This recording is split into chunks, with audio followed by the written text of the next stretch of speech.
Hi, everybody. This is Marlene with Miami Ghost Chronicles, Stories of the Supernatural. How you all doing today?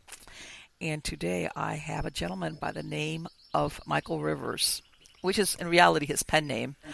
His real name is M.D. Bogham, and besides being an author of several books, some of them, of course, involving the paranormal, he's also been a paranormal investigator back since the 70s. I think before they even used the term paranormal investigators. And he took up that pen name of Micheall Rivers because of his Cherokee heritage, which prompted him to honor his great grandfather and write under that surname. He grew up near the Outer Banks of North Carolina. His love of the sea and all it has to offer was the driving force of his first novel, The Black Witch. And as a child, he became aware of the supernatural world due to several experiences, which I'm going to ask him about, of course. And he's a recognized authority as a paranormal investigator with more than 30 years of research, teaching classes, and giving speeches. And he provides his readers with some of his experiences woven into supernatural thrillers. He is the lead investigator for the Smoky Mountain Ghost Trackers. And he's been writing since 1993. And he has several books, several of them which are bestsellers on Amazon. His bestseller, Verlige, was voted Supernatural Book of 2012. And most recently, he won the first place runner-up in Literary Fiction Award of 2014. And his books have been made the Kindle Top 100 paid list several times, and I've hit #1 in Supernatural. He's also a United States Marine veteran. He served during Vietnam, and his passions in life are his wife, family, his boxer Delilah, which he was already telling me all about, affectionately known as Dee Dee, and the great outdoors. And he currently resides in Chicago. So, how are you doing today, Micheall? I'm doing very well, Marlene. How are you? Good. It's a good day. It's a good day here. And I was laughing to myself when I was thinking of what we were talking about, your boxer Delilah. you know, there she is, huh? Okay. Yeah. Yeah, Yeah. I won't put out Dee Dee's secrets. We'll keep them between us. But anyway, Micheall, I'm gonna ask you what I ask all my guests, which is, and I know, there's obviously you had some type of experiences as a child growing up, right? Yes, I did. Yes, a lot. A lot. And what Um, was it? Because of where you lived? yeah, I spent a lot of time at my grandmother's house, which was across the yard from my parents' house. Hmm. And even before then, I was there quite a bit. But the house was extremely active, paranormally speaking.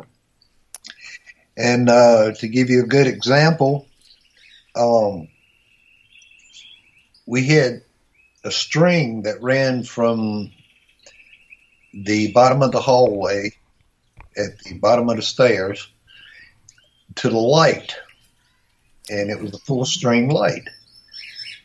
Now, uh, another string ran from there up to the landing of the second floor. Okay. So when you were coming out of a bedroom from upstairs, once you got to the landing, you cut the light off. Then you came downstairs, you cut the other light off, and then you Okay. went to the main part of the house. But normally you did not get that far because as soon as it got dark, there was 6 different locks on that door leading into the main part of the house. Really? Yes, not only that, but you had the 6 locks.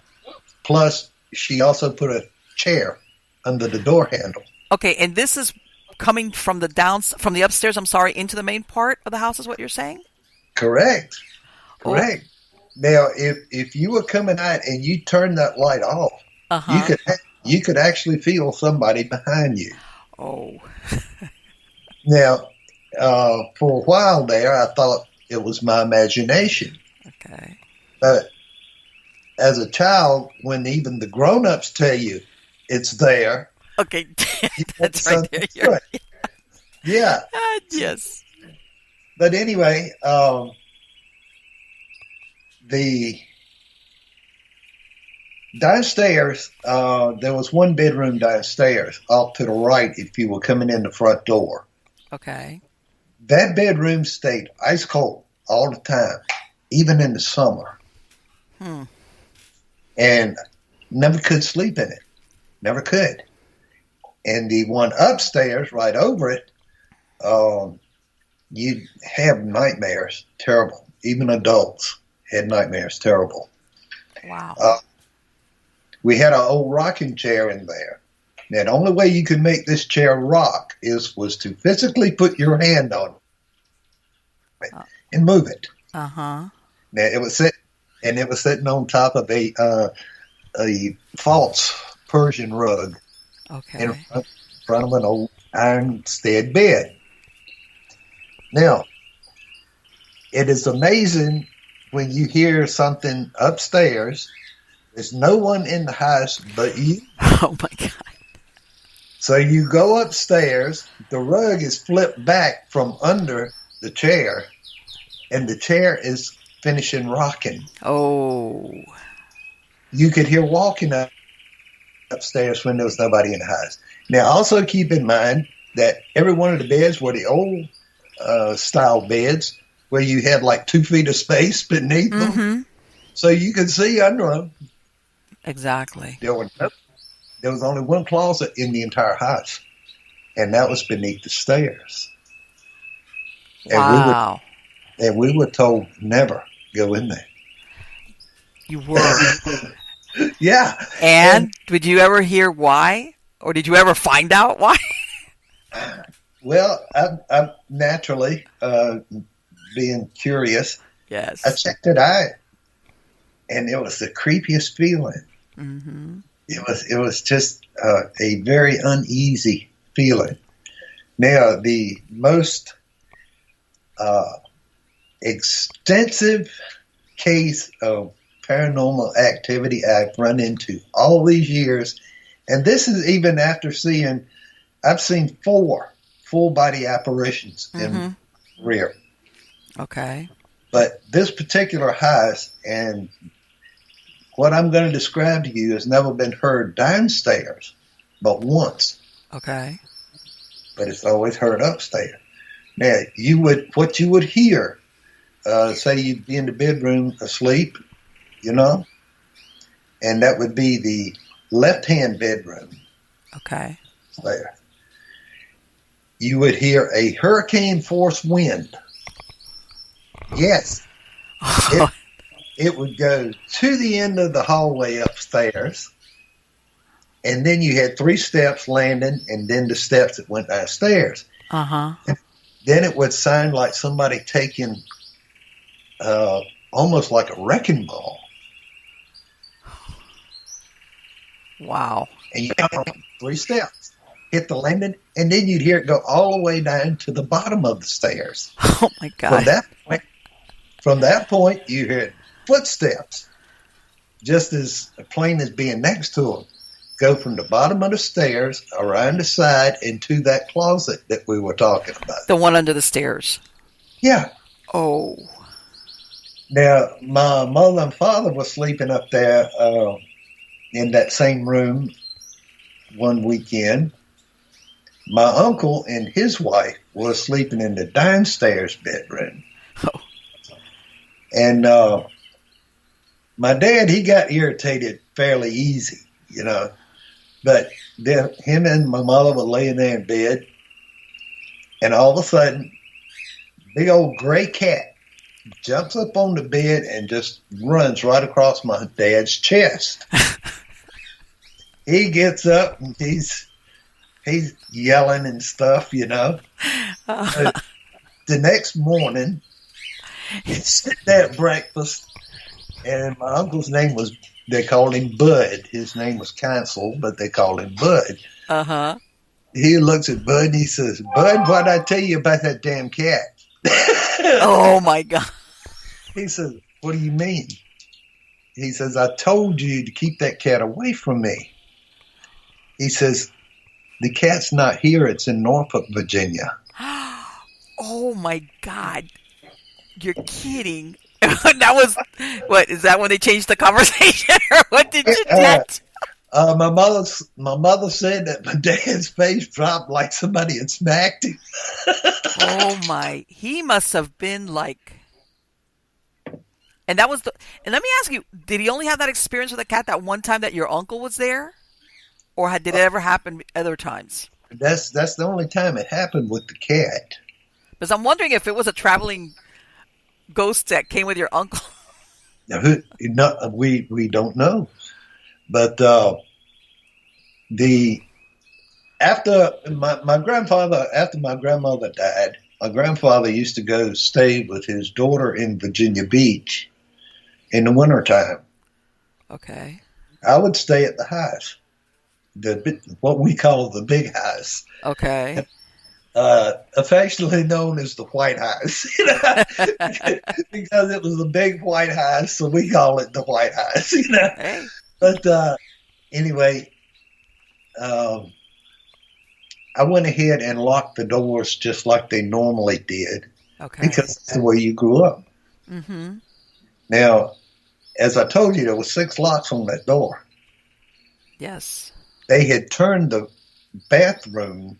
They had made another bathroom on the porch that Okay. attached to the house. So you'd have one they could go in and out from what they call the sitting room, Okay. which was to the kitchen. They had 3 locks on that door. And they had 5 more on the back door. So it's literally a straight shot from the bedroom to the sitting room to the kitchen. Right. You can see straight down. Okay. So I go to bed that night. I'm laying there and I go to sleep. Something wakes me up. I got up. I walked down. I don't see anything. I come back. And then I realize the doors were unlocked. All the locks? Every one of them. So I locked that. I said, well, maybe if somebody came in, they're gone now, because I got up. So I locked it back. I went back to bed. This happened one more time. So on this time, I put the chair under the door handle, relocked them, went back to bed, fell back asleep almost immediately. But when I woke up the 3rd time, when I looked down, you could see the moonlight coming in the windows in the kitchen. Nowhere else, just kitchen. Uh-huh. And it was the strangest blue light for moonlight I had seen, but I figured it was moonlight. Okay. I looked, the chair is across the room. Oh. Oh. Not only are the doors unlocked, but all 3 of them are open. Somebody was trying to make a point. You must have, what did you do? Did you go back to sleep? No. I know I wouldn't be able to do that. I did. I put my pants on. I grabbed my pants. I hauled out the door, went across the yard, and I knocked on my mother and father's bedroom window and said, let me in. I'm telling you, I would be like, I'm going to go sleep anywhere except in there. So my dad asked me, he said, I told him what happened. He just kind of grunted and he says, what, did you lock the back door? I said, no, sir, and I'm not going back over there tonight. It's like, it's going to stay open. It's going to stay open anyway, whether I lock it or not. But so did you, how old was that house? A little over 100 years. Okay, and did you, how long was your family living there that they had all these things going on? My family bought it new. It was only 4 months old when they bought it. Wow. So I was going to say, who are the suspects in this? Yeah, it was. Okay, I do know on the history of the house. Okay. Um, the road that ran in front of it, which is now called North Street, Okay. used to be an old stagecoach road. Oh, there you go. Okay. Yeah. And the man that actually built the house never moved in it. My grandfather came back from World War One. Mm-hmm. He actually bought it. They were renting it before, and he actually bought it. Okay. So, and my dad, he was talking about he could remember to show you how small he was. He could remember sitting in my grandfather's World War One helmet and spinning around like a top. Wow. Okay. So he was a little boy. Yeah, yeah. But there had been several deaths in the house, and grandma used to take in boarders, as they Okay. used to call it, Yes. boarders. Yeah, and Mm-hmm. one of those died in there. Can you imagine? Wow. But that happens. Yeah, but there was, uh, you know yourself, if you've got two rooms Mm-hmm. and one door is leading to another room, you have the lights on in one room, it always bleeds over into the next room. Yes. Not in that house. No. It was No. always just that. When it got to the doorway, boom, it stopped. It did not bleed over. And why did they have so many locks? Or was it because I was thinking, okay, locks usually thinking was there something out there that they didn't want besides, strangers or somebody trying to break in? Why that had that many locks? Well, my grandmother was extremely spiritual, so to speak. Okay. She knew things that other people didn't know. I know that Okay. may sound strange, Oh but no. anyway, when I questioned why there were so many locks on the door, the first thing I was told was, well, if you're so bold, you stay up there tonight. Ooh. That was okay. Yeah, and so later on I asked again, and she says, because there's things here that don't concern you. Okay. And you're like, makes you wonder though now Yeah, because obviously it was almost like it's better that you don't know what it now that is. I understand more about the paranormal world, Uh huh. I can understand where they were coming from. Sure. Uh, my grandfather was a very stoic man. He said very little. Uh, Mm-hmm. he didn't talk to other people hardly any. He talked to me a lot. Okay. Uh, my grandmother, to give you a good example of what she was like, I had been gone for 2 years. Nobody knew where I was or anything else. I hit Kentucky on the way home. Okay. I surprise everybody. Hey, Mike's home. Uh huh. She calls up. She calls up my parents that morning and asks my dad to go to the store and get a ham because I'm going to be home today. Oh, she was on the money, huh? Yeah, he says we don't know where he is. He heard anything, so why not just wait till he does get here? She said, nope, he's going to be here. He's going to be here at such and such a time. I won't be ready. Wow. She was almost dead on the money. I was there within 10 minutes of when she said it would be. So I can imagine. I'm sure she must have done that quite a few times. Okay, that it was like, in the end, I'm sure they got her the ham and anything else she wanted because, yeah, yeah. But she was somebody you did not try to fool because she already knew. she would catch you in it, right? Oh God, yeah. Even before you did it. It's like, yeah, yeah. I know that type of grandmother. Yeah, I had one like that. It was like, Yeah, forget it.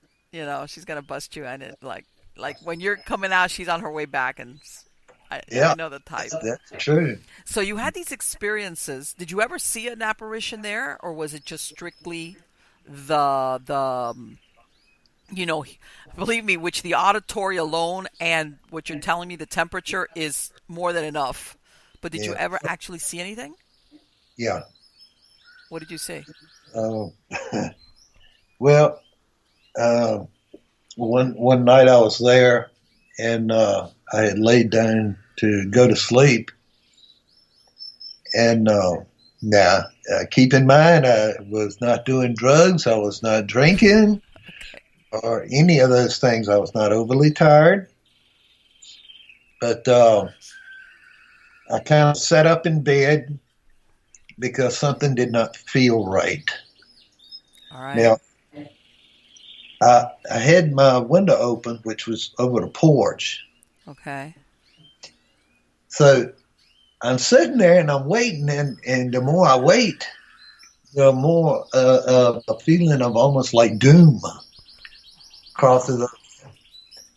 Well, there was these old string pull lights all over the house. Uh huh. I look up, and here comes this rat peeping down the wire. I saw his nose first, and then he comes completely out. Now I know this is not possible because this hole is not big enough for this size rat. Okay. You're right. You're like, Yeah. So he goes back up, and I got out of bed. I looked at the light, nothing there. So, oh, geez, man, I must be really worn out of something. uh So huh. I go over to the window to close the window, and I see this person coming up over the top of the porch. Now, it's a tin top porch. So being able to grasp that You had to tin, be 10 feet to be able to. yeah, not only that, but it's slick. So I just looked at it and said, "Not tonight, buddy," and slammed the window.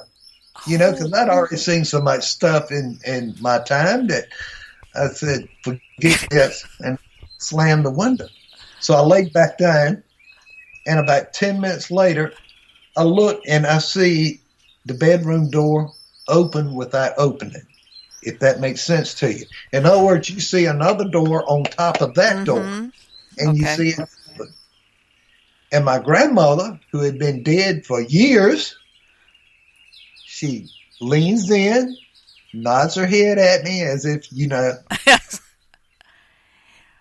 okay, and then eases right back out. Oh, And I said, "Whoa." but this is something totally different from whoever was coming over that porch roof. That's got to be one of those Yeah, scariest things I've heard. I would have think I've run from the room screaming. Oh, the the person coming up on the top of that porch, I don't mind telling you, it would make your heart beat a little heavy because you're going, first off, it's not possible. Second yeah. off, where did you come from? And third off, man, you're ugly. And what did he did? Well, I was about to ask you, was it like a shadow, what they call shadow person, where No, it's just black and an outline, or it were you was able to actually make out features? every single detail. And it was a man. It was definitely a man, long black hair. Uh, Fingers were abnormally. The face was a more gray than pale, And what did you and say about his fingers? they were abnormally long. Oh, Yeah, and when he smiled at me, he the teeth. smiled. Yeah, it's like a vicious type I know. I smile. was gonna say. It was. The teeth were looked like they were sharp. Oh You know, my god. Oh but my god. I would have. And you went back to sleep. I mean, that's incredible. I mean, I guess maybe after a while you were already shock proof because you had been living in this house, but I don't know how you did that. and the bedroom across the hall from there was two beds in it. If you put the bed the long way, like people used to, up Hmm. against the wall, you couldn't sleep in it. You'd have nightmares horribly. Really? But if you put it cat a corner Uh in huh. the, you could sleep on it. Wow. The other bed, which was up against the window, was like a twin bed. It Okay. would it would actually rock you to sleep. I wonder if there was ever any structure there before that house was built, because there was so much going on there. Or you That's had. that's big Civil War territory. Okay. I was gonna say something's. I was gonna say there's something. It sounds like there was something there going on that piece of land before Hmm. the structure was on it, because and I know you mentioned that thing about that there was a boarder that died in the house, and I said that doesn't necessarily mean you're gonna get a haunting. That has That's right. not at all, not at all. You That's right. know, but it's like wow, like it looked like there was layers of things going on there. There was, and you'd have things to move, things to disappear, things to appear. Just like we had a silver dollar to appear on the kitchen table from Wow, 1850, really? and it looked mint condition. And Wow. I started to pick it up, and my grandmother smacked the back of my hand with a spatula, and she said, "That's not for you to be messing with." And you're like, all right. I go, "Is it yours or granddaddy's?" Just like that, you know. She says it don't make no difference whose it is. You're like, So she never confirmed who it belonged to, but I never saw it again. so yeah, she really knew what was going on. Let me ask, were you? It sounds like everybody there witnessed or some experience. But were you a target? Did you actually see or feel witness more than any other family member? Well, my grandmother, she used to tell me, see, neither one of my sisters would sleep there. My brother, he was gone. He was in the Air Force. Um, but my grandmother used to tell me, even from early on, she'd say, "You're not like the rest of Okay. them." Okay. She didn't give me that "you're special" or nothing like that. She Uh said, huh. "You're like the rest of them." Well, you know what? Grandmothers sometimes have an eye for those things. Yeah, Sometimes more than the actual parents. yeah. And the reason Uh, why I'm asking you that is what happened, because you said that you went into the Marine Corps. What happened? Because I have a feeling you were seeing and picking up things along the way. I don't think it stopped so much when you left home. no, no. In fact, I'll give you a good example of what I'm like, Okay. uh, and this is easily proved. But we went to Old South Pittsburgh Hospital for an Okay. investigation Yes. in Tennessee. The day before we went on the investigation, we pulled up into the parking lot of the hospital, and one of the investigators says, "Okay, Mike, what's going on here?" So I told him everything that was happening in the hospital. Okay. I'm boom, boom, boom, She says, "Okay, we'll find out," just like that. So the next day we go to the hospital, and the guy that's taking care of the place, he says, "Okay, let me give you a rundown of what's happening here." So Lisa, the other investigator, she says, "No, let Mike tell you," just like that. So he kind of laughs and he goes, "Okay, you tell me," just like that. So I told him, and I was 99% correct on everything. Wow. There you go. See, you already. Let me tell you something. People like you are one of the most valuable things in a good paranormal team, just because of the ability to do that. Well, Okay. I can't give you a future, but as No, no, far as no. I'm not talking about future. I'm talking about stuff that can sometimes cannot be captured by all these equipment and things that can be yeah, used. well, it's kind of like when we went to the insane asylum in West Virginia, the Appalachian insane asylum. Uh, Is that we one? pulled, Is that the Trans Allegheny? yeah, Trans Yeah. Allegheny, yeah. Anyway, the day before we pulled up out front of the gates. We didn't go up to the building. We put out in front of the gates, and we were standing there. And we were talking about it, and I pointed out across the river, and I said, none of this is right. I said, all of this has been changed. And they kind of laughed a little bit, you know. Okay. So then we go up to the building the next day because we were going to take a tour before we went on the actual investigation. Mm-hmm. So when we pulled up in front of the building, I said what was going on, what, when, and where. Okay. We go inside the building. As you go in to the left, we went in there and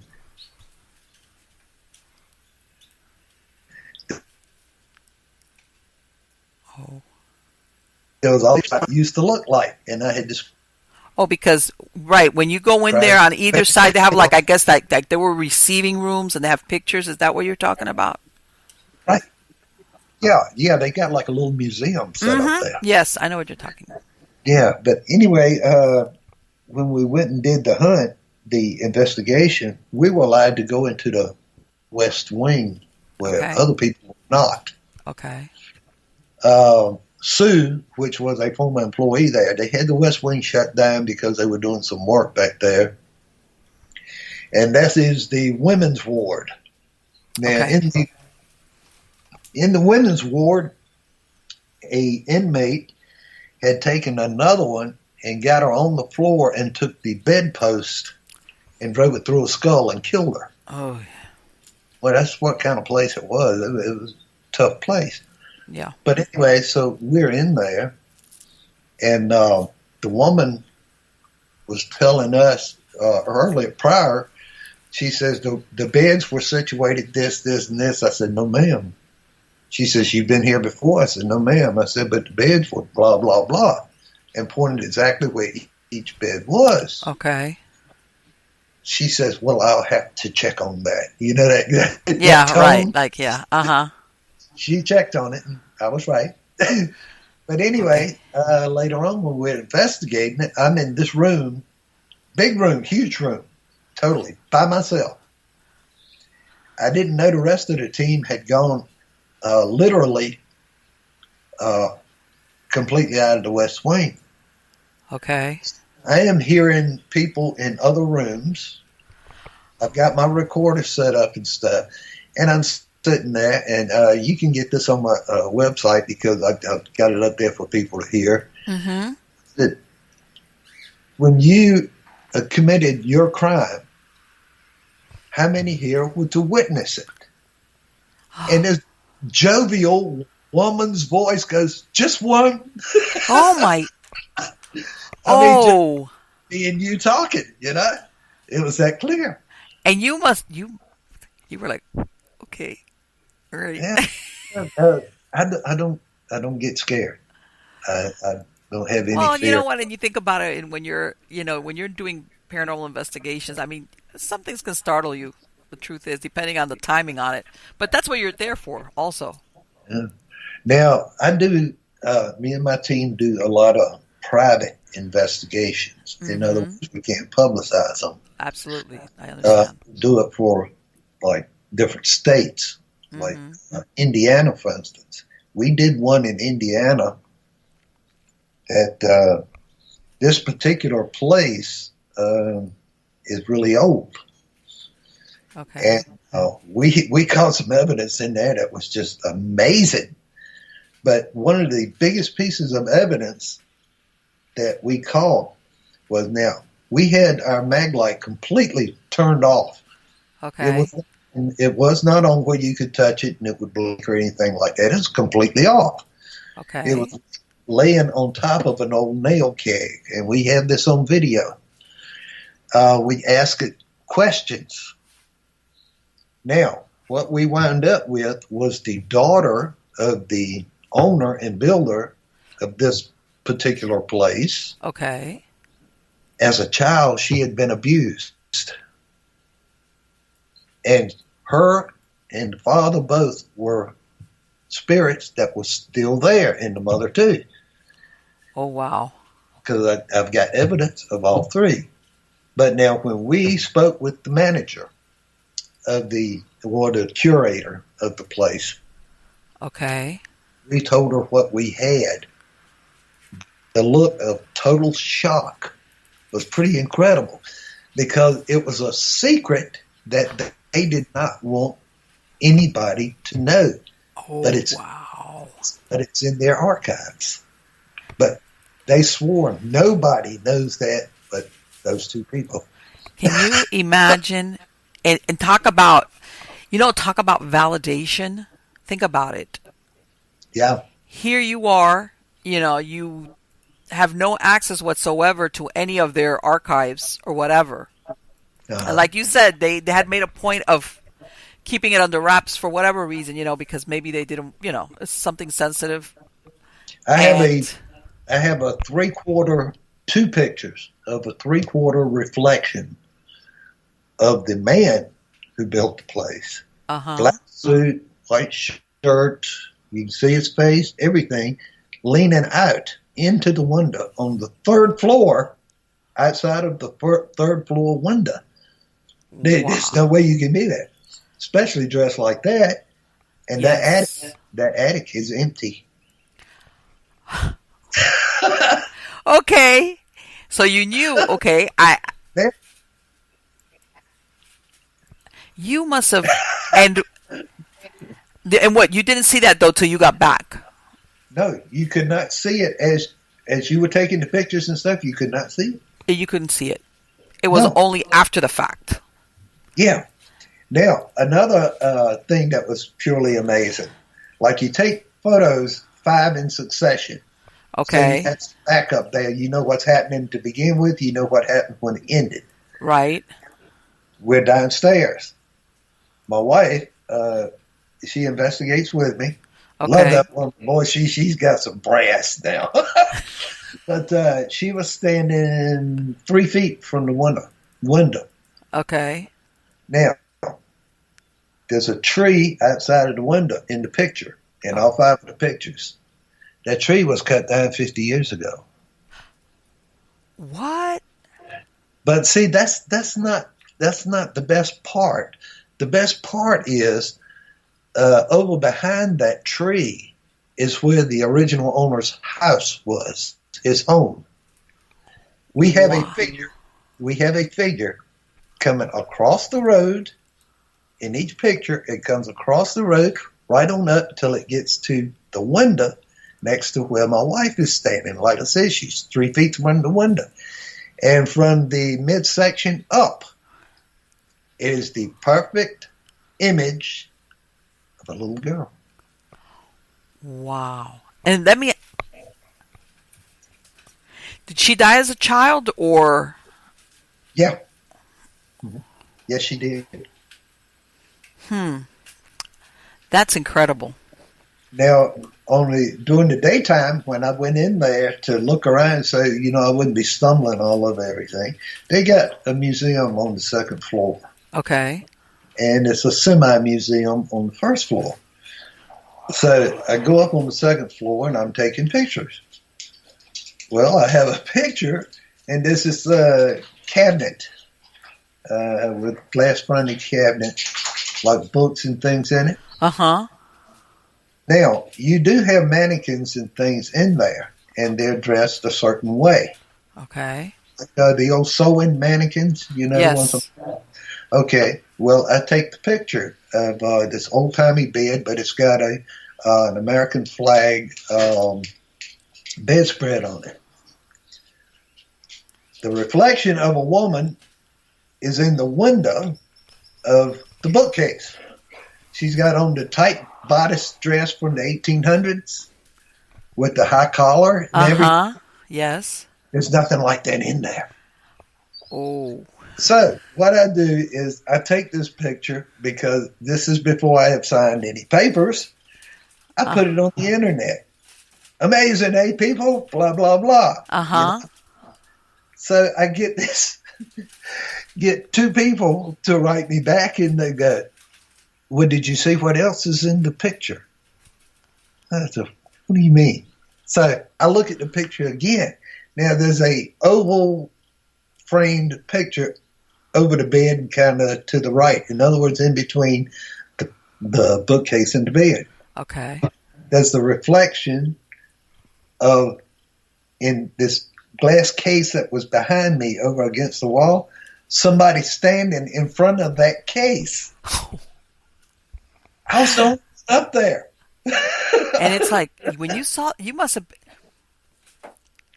and I've heard of that. You know what, Michael? I've heard of people that sometimes it's not so much what's there, it's who's behind the camera when they take the picture. It's nuts. I've had experiences that just kind of blew me away, so to speak, And I've got one for you. You will love this. Go ahead. Let's hear it. Me and my wife, after her father died, I stayed up here in Chicago because he was ill, and until he passed away. We bought a house in the mountains of North Carolina. Okay. So over a period of time, over weeks, we were going down there painting and doing all these things, Right. So he passed away. I had 2 rooms left to paint. One was her office. Okay. So she gets in the car. She goes down the road. Now, the nearest store is like 6 miles. So she goes down there. I have the window open, and we have a gravel driveway. And the driveway is probably 50 feet long. Okay. But I've got the gravel right there at the window where you park the cars. So I'm painting along the bottom of the window on the inside of the room, naturally. Okay. And all of a sudden I look up. There's this woman standing there, full body. She looks like she's probably 90. In the driveway. Yeah. She's 20 feet from me, if even that. She might have been even closer than that. But she had on these old brocade slippers, like the old people used to wear. Uh-huh. She had on a blue and white dress, had the little white flowers on it like the old people used to wear. You got a good look at her. Oh, it was like looking at you right now. Wow. And her hair was gray and put up on a bun in the back of her head. But after everything was over and I recalled it, her face was a little bit fuzzy to me. Okay. I could see her hands, everything. So I just looked at the lady and I said, hang on just a second, I'll be right with you. Just like that. And I turned and put the paintbrush down. I looked up, she's gone. And just about the same time, my wife pulls in the driveway right up to the house. And you're like, what did she do? Beam me up, Scotty? Where'd she go? Where'd that lady go? Just like that? She says, what lady? Oh. The old lady that was just standing right there. You had to have seen her. There's nowhere for her to go. She said, there's nobody here. So after it's all over with, I checked the so-called neighborhood, if you could call it that, out there. And there was nobody even that age living out there. Okay. The oldest person out there was 64. This woman had to have been every bit of 90. Okay. And you never saw her again? But that house was extremely active too. There was at So you think she was least activities. She was attached to that house? I don't know, but we do know that one of the entities that we were able to contact really regular, almost any time we got ready, was a woman called Bertha. Okay. Yeah, and you talk about things happening in that house. It was unreal. Now, Bertha's husband, and we found out through the archives that, yes, he did exist. We have his name and everything. He died of consumption. Okay. He was a former, before he went into the Civil War, he was a blacksmith. Okay. And while he was in the Civil War, he became an officer. And he got out of the Civil War. He was wounded. And he told us where he was buried and everything. Wow. That's incredible. Now Bertha, Bertha, we contacted her hundreds of times. Whenever we wanted to know something, we got hold of Bertha. And And Bertha, she let us know real quick. Now, you could hear people walking through that house all during the day and night. Nobody there but me and my wife. so yeah, it's like if we're both here, who is that? You could hear the back door open and close. They'd walk right through the utility room. They'd either go to a bedroom or come up the hallway to the living room. Wow. Now, we had some porcelain dishes that were up on top of the cabinet in these little A-frame things.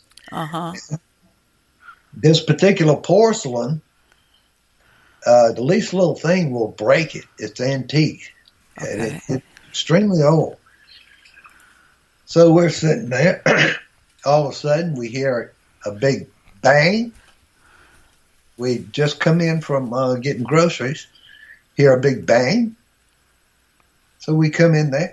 Now, here's one of the dishes had come all the way from the top, actually chipped the stove, Uh-huh. heat from the stove. Not a crack, chip, nothing on the plate. Oh, wow.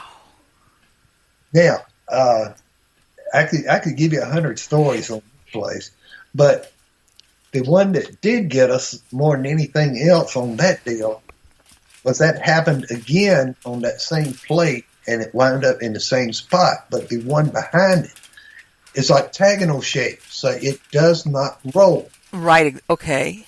That one actually fell, and that was a 8-foot fall. Uh-huh. It went a feet into my office and was between the chair and the hassock inside my office. Got a chip. And there's no way that could happen. I was gonna say that the laws of physics is not gonna that's not gonna happen. No. And one night, out of curiosity, I took my digital recorder and I just turned it on and I put it on top of the counter in the kitchen. Well, for the first 2 hours, there was nothing on the tape. Okay. Not even a mouse. But all of a sudden, out of nowhere, you hear somebody walk in.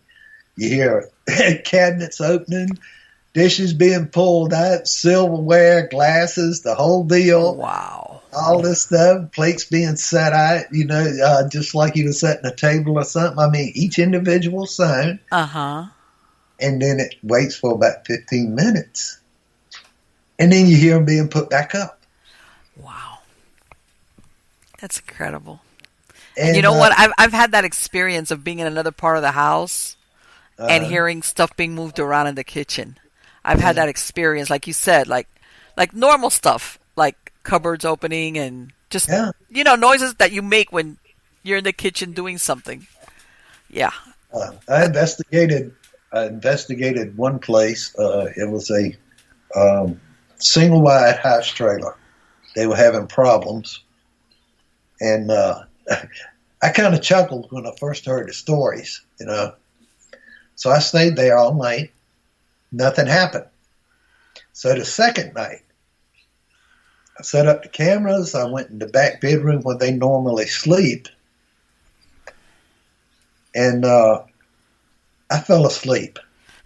Oh, geez, at least I got the cameras on. I get up, and when I come out, every one of the cabinets are open. The drawers are pulled out, and all of the butcher knives are on top of the counter, laid out nice and neat. Oh, God. The butcher knives? The butcher knives. Of all things. The camera is still running. There's nothing on the film. Wow. See, that's the kind of stuff that it makes you wonder, how does that, are we talking parallel dimension? I mean, it's a real mind bender. Because see, when you play it back, what you see on the film is when I walk around the camera Uh huh. to the cabinets. Before that, there's nothing. It's like you got a blank wall. Well, you know what? And it almost, haven't you ever seen those things where they say, like, the time slip where Yeah, for you it's 1 second?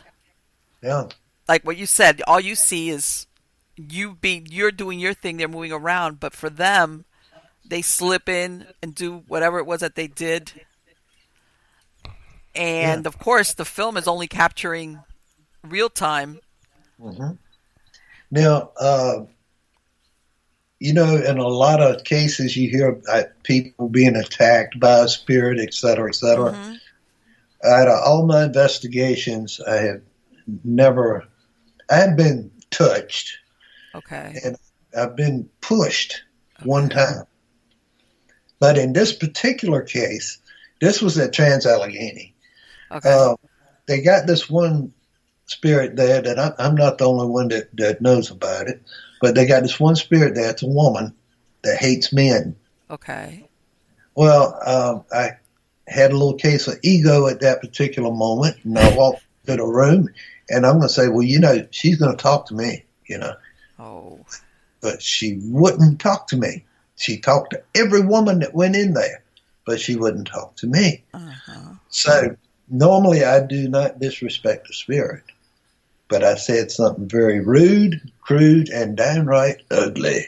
You got her attention then, huh? She was like, "Okay, I'll talk to you now." I walked out. Yes. So as I walked out the door, I had passed the door frame maybe about 4 inches. Okay. Sue, the lady I was telling you about previously, and two people from West Virginia were standing there. Something hit me so hard, I went down on one knee. Wow. I had a streak across my left eye that went from the eyebrow all the way down on the cheek that stayed for 2 days. What? When I stood up, and the guy from West Virginia took a picture of me and Sue, there was a black mass in between us that you couldn't see through. Oh. Oh. And that was you didn't want to talk to her anymore after that, huh? I stayed away from her. I bet. I said to myself, if you dislike me that much, Hmm. I'll leave you alone. I'll respect your space.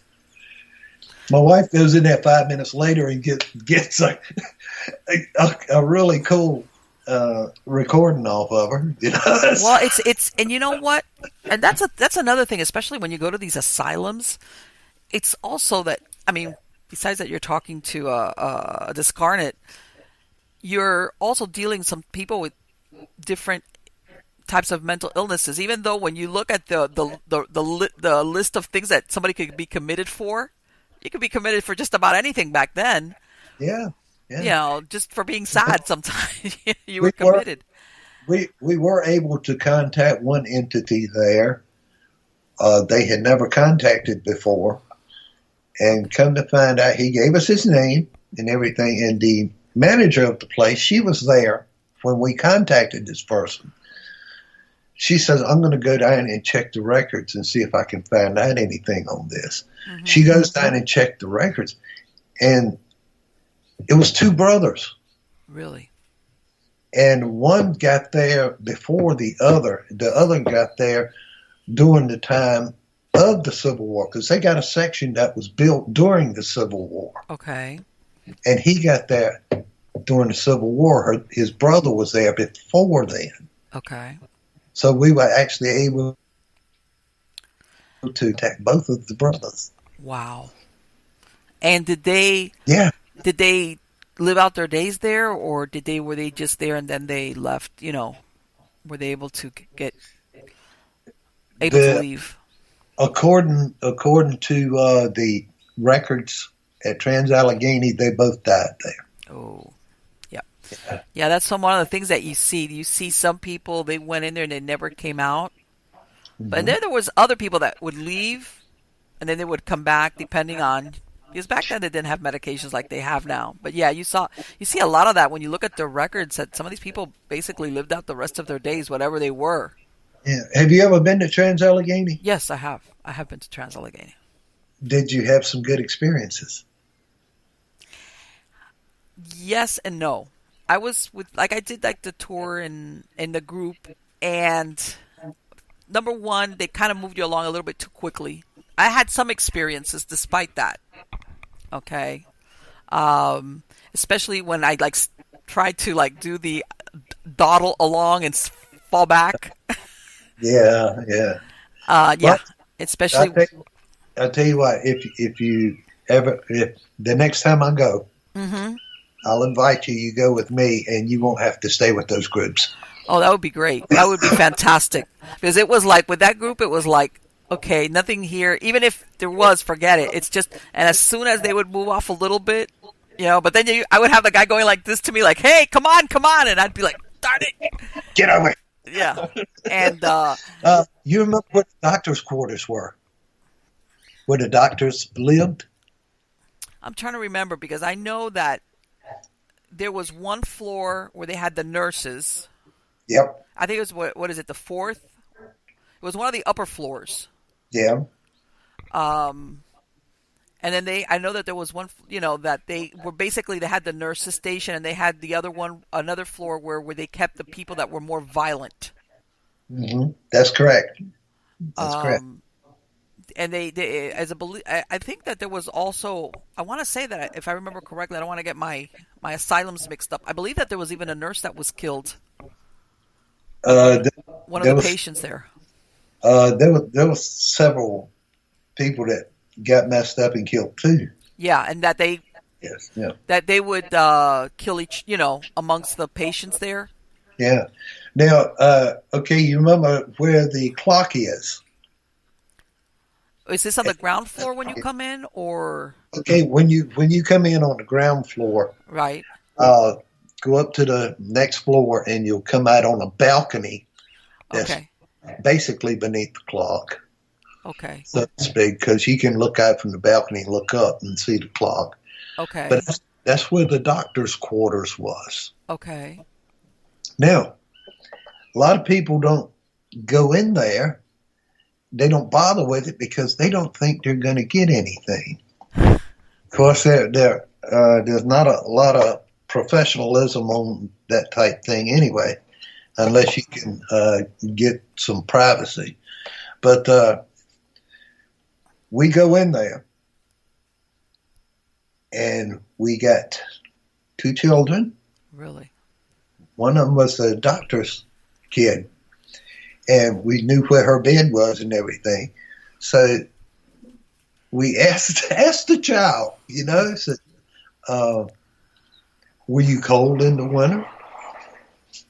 Yes. Wow. Did they light you a fire to keep you warm? Did your father light you a fire to keep you warm? Yes. Did you have lots of toys? Uh-huh. Wow. Yeah. But you know what? And a lot of people don't realize, Michael, that back in those days, the staff and the doctors and the nurses would live Yeah. at these hospitals. That's It absolutely. wasn't like they had dorms sometimes, or they had apartments within the building or certain floors.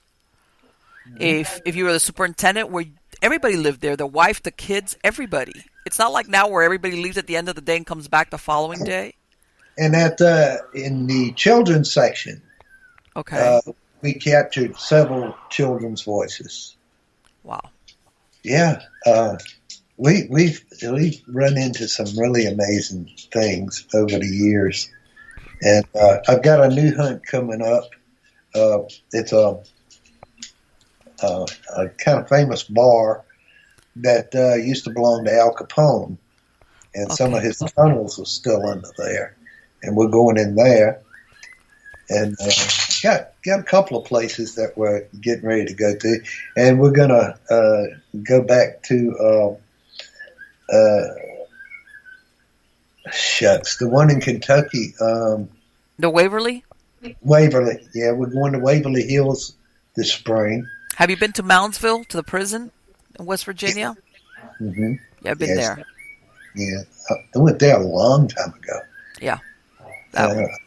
I was, And I was Yeah, in Chicago, I went to Chicago a few years back because my son was in the Navy and he went stationed at some point, what is it, North Lake or North Shore? I always get them all mixed up. Oh, Though, right, that's about what 40 miles out yep, of Chicago.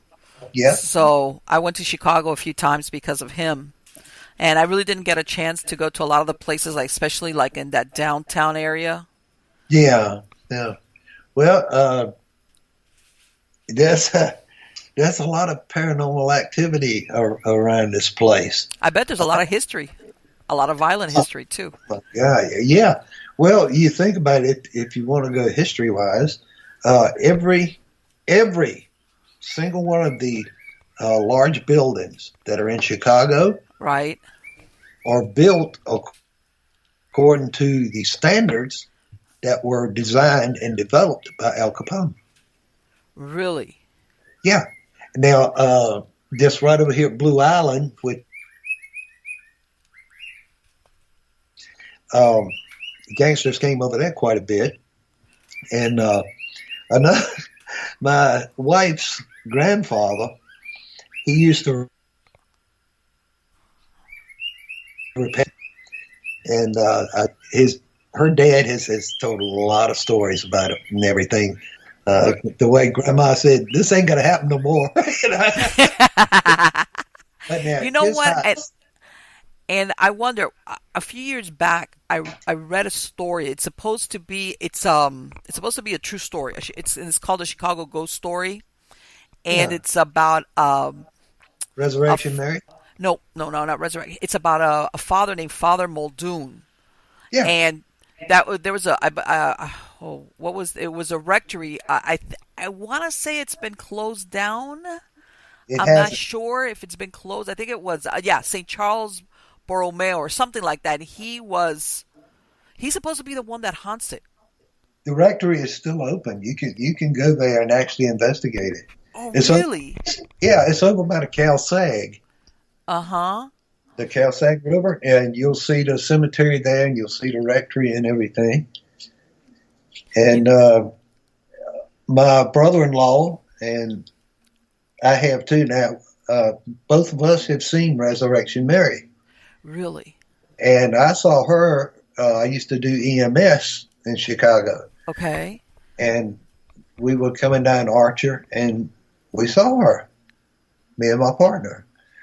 But another thing too, God, there's so much that happens here that is just purely incredible.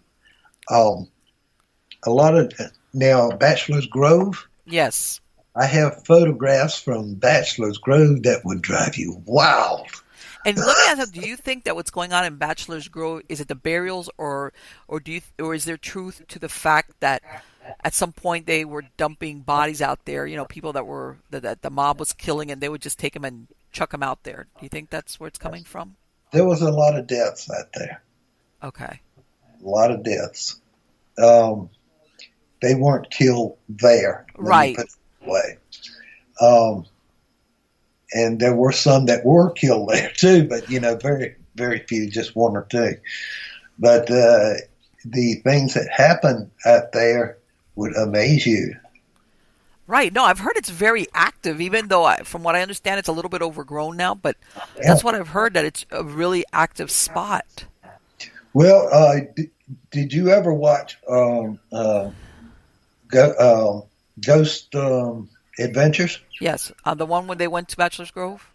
Yeah. Yes, I did. Well, you saw the picture of the guy in the white shirt with the camel with the so-called demon. That Yes. was me. That was who? That was me. That was you? That was me. Really? Oh, you're Yeah. kidding. That was when I was young and charming. Wow. Yeah, and a lot of the stuff that we got that day was pretty incredible. Now, the whatever that was in Uh, those bushes was amazing, and it was not there when we were taking the pictures. really? You couldn't see it till after the pictures were taken. See, and that's the kind of stuff that it's like, once you see it after the fact, you're like, darn it! You, Because there's just things that you don't pay attention to, really. depending on, what's going on around you. Uh-huh. And then, of course, after the fact it's too late, you're like, God. The ladies have earrings that they hoop over and go Right. through the ear and hoop over. Yes. So to get those out, you got to lift them up and pull them out, right? Yes. I had been standing in a cemetery in broad daylight, and I knew where my wife's hands were, Uh-huh. and watched her earring just come right out of her ear. And Can you imagine? Can you imagine that you must have been like, okay. the look on her face was total shock. I imagine that must have been. And I just looked at her. God, that was cool. But that's got to be really unnerving. No matter what, whichever way you look at it, it's unnerving. It's unnerving because the. Let me have you, and I'm curious to ask you about this because sensitive. It's like an understatement as far as you're concerned. Have you ever gone to any of these investigations, whether it's to one of these places or to a private, where it's followed you home because it's whatever this entity or entities are, they know this guy sees or hears me. Have you One ever time. had that? One time, What happened? there's a burial place over in Indiana, and I took my stepson out there. Now, the first thing that happens is my camera stopped working and then started working. Okay. New batteries, but started Uh-huh. working again, hey, no problem. Okay. So we leave the trail, we go down. I got some exceptional photography done there too, as far as evidence is concerned. But the microphone on the recorder quit, Really? totally quit. It would not record anything. And once we got back up almost to the car, then it started working again. But anyway, so we come back home, and he's telling everything that happened and everything. I'm letting him talk, because he's all excited. So I had told him, excuse me, I said, whenever you speak about these things, show some respect. Well, his wife says, I didn't want you to go because you might bring something home with you. Oh. So he says, BS, that just does not happen. I said, ease up, buddy. You never know. Uh-huh. So it had been raining a little bit on our way back out, so he's going to go take a shower. Mm-hmm. He goes in, sits down in the little bench there in the bathroom, Uh-huh. starting to remove his clothes. He had turned the shower on. The shower goes off, the sink comes on. Oh. Well, maybe, I cut on the wrong one. So he cuts the sink off, cuts the shower back on, steps out of the room to get him some more clothes, comes back in, the sink is on, shower's off. So how long did it take him to bolt out of the bathroom? So he bolts out of there, almost immediately. He cuts it off, comes out there, tells me what's going on. We step back there to the bathroom. We're standing there. Faucet comes on. Oh. So I checked it, to see if it's loose or anything like that. I couldn't find anything, but that's still no guarantee. Of course not. So he goes ahead and gets everything done. So the next morning, we're going to leave and go to Chicago. Okay. Somebody piles in the car. I said, okay, you guys got to wait. Breakfast is kicking in. I got to go to the bathroom. I go to the guest bathroom. I'm not going to go to that other one. It's like, forget it. There, beside the toilet, there is a trap door in the wall for plumbing or whatever. Mm-hmm. But there's a latch on it. One of these you pick up and you move and latch it down, right? So I'm doing what I'm supposed to be doing, and all of a sudden it just opens up just as smooth and easy as anything in the world. So I Oh. sat in, I closed it, and I latched it, and I know it was latched. So it's like 2 minutes later, does it again. This time I slam it and latch it. It happened the third time. And you're like, okay, I'm gone. that's it. I'm not gonna stay here, and took it out with the bathroom ghost. Yeah.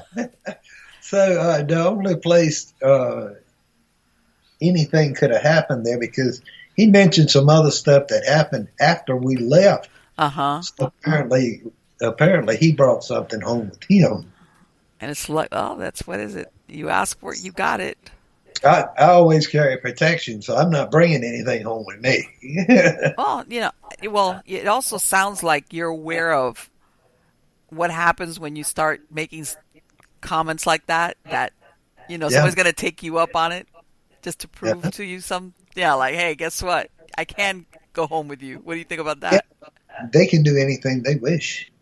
And I know that you have books about the Carolinas, and do you think down like in the Carolinas and things like that, like you said, where you've got Civil War, war fields and sometimes layers, or up there towards, because I've been up there also in the Great Lakes and everything like that. As a matter of fact, I went and I visited that Confederate prison that they had at Sandusky, right on the lake, that they had a place where they kept the Confederate prisoners out of.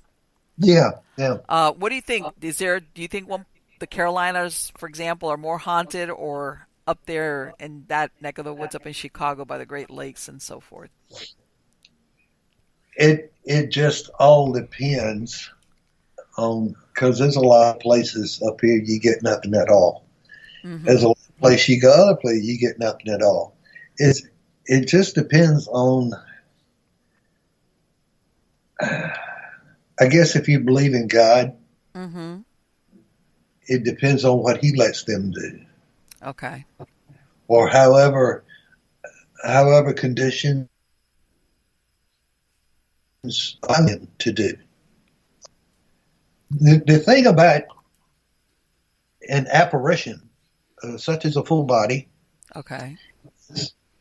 science will tell you that for me to be able to see you, there has to be molecular structure. Right.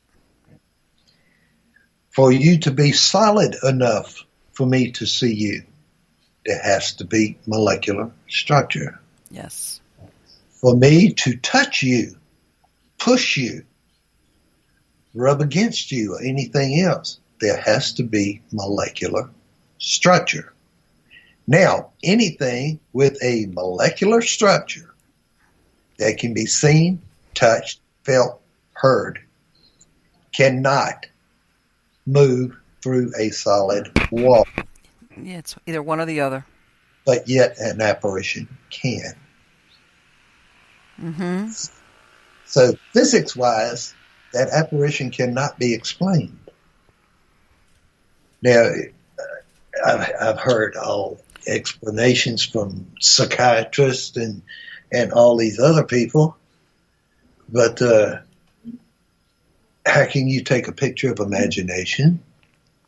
Right. And that's what I was going to say, because I know some will say, well, it's the ability of one person. Basically, what they're seeing, it's not there. They're being able to see it in their mind. Even though they say their eyes are seeing it. But like you said, doesn't matter what you're seeing.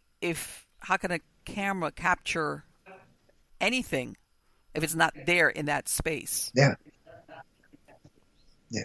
And like when you record an EVP, Mm-hmm. and then when you go back and analyze it, and it's not within the human spectrum of voice, explain it, Yes. because they cannot. Yes. So don't stand there and tell me that this does not exist Mm-hmm. when here's the evidence from not just me, but from a lot of people. Now you've got your people that pull their hoaxes Sure. and fabricate evidence. Some people are even famous and fabricate evidence, but sooner or later they get caught. Yes. But the thing about it is, there is no reason to fabricate anything of this because we want solid proof, undeniable proof. We have it within grasp. We don't have it solid enough to where we can lay it in front of somebody. Scientists believe if they can't reproduce it, it doesn't exist. And that's the thing. And what I have to say to them, I cannot repeat in front of you. Well, no, I believe it. I've probably said it or thought it myself plenty of times. And don't get me wrong, I can understand and I've said it before, I can understand up to a certain point as far as the scientific, where, of course, you know, capturing proof or evidence of some type gives it validity. I understand that. Yeah. And a lot of paranormal investigators, the serious ones, understand that.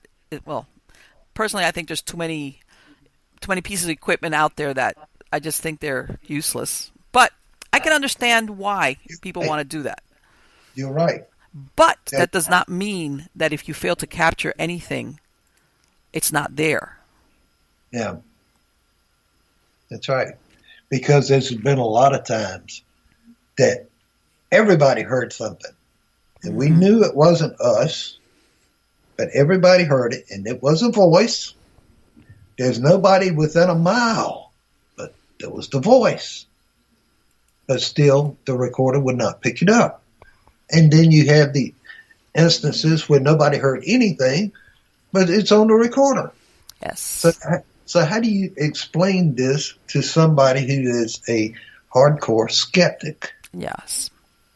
Now, I am extremely fond of full spectrum cameras. Okay. Because as you and I know, the full spectrum will pick up every light that the human eye cannot. Right.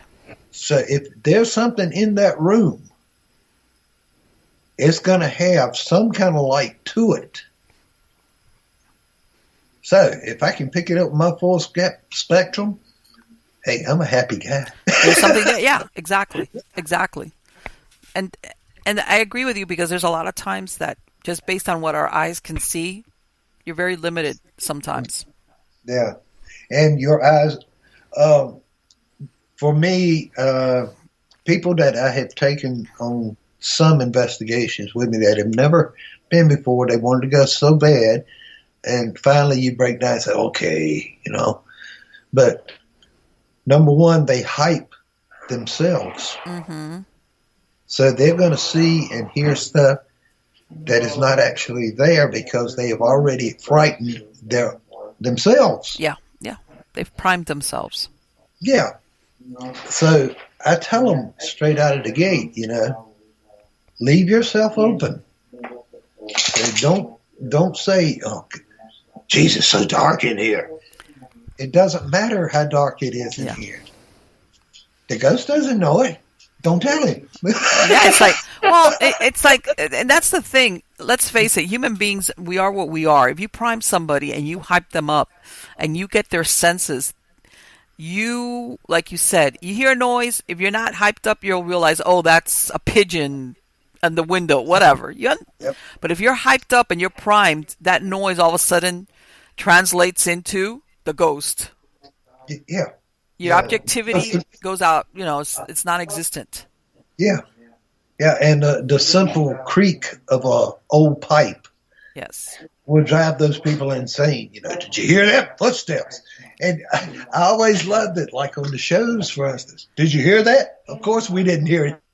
Of course. I know. I've seen that. You idiot. Well, to be perfectly honest, it's the timing on their music also. You get this music on a crescendo. All of a sudden, it's like, even if there was anything, who's going to hear it over the music? Yeah. It's like you're looking at the credits and like the ones from England and over here and everything, produced by so and so and so. And then my wife laughs. How do you write a script for a ghost hunt? Well, believe it or not, yeah, there are some that do that, because I've heard of there's the one, I don't I don't think they're regularly rolling. What was it? The one out of England called Most Haunted, and I saw that they ran for quite a while. They went to a lot of places. I think they still produce shows, but not weekly. And I think somebody, some writer, somebody that went along, kind of outed them and suggested exactly what you said. That they had. They said at this moment, this is going to. In other words, there was a script written like at certain points that things were going to happen. He blew them out of the water. And I don't like to go on an investigation with somebody that, even though they have a reputation, that every corner has got a demon in it. Oh, you're one of them, thank God. I got this one friend. He's really good to investigate with till he starts that. So I finally told him one day, I said, why do you do that? He said, what? I said, what makes you believe you see demons? Well, I'm a demonologist. Really? Oh. So, you know, how did you do that? Did you go to school for that or what? Well, no, but so and so, you know. I said, no, you're just full of it. Let me tell you, every time that people, I don't think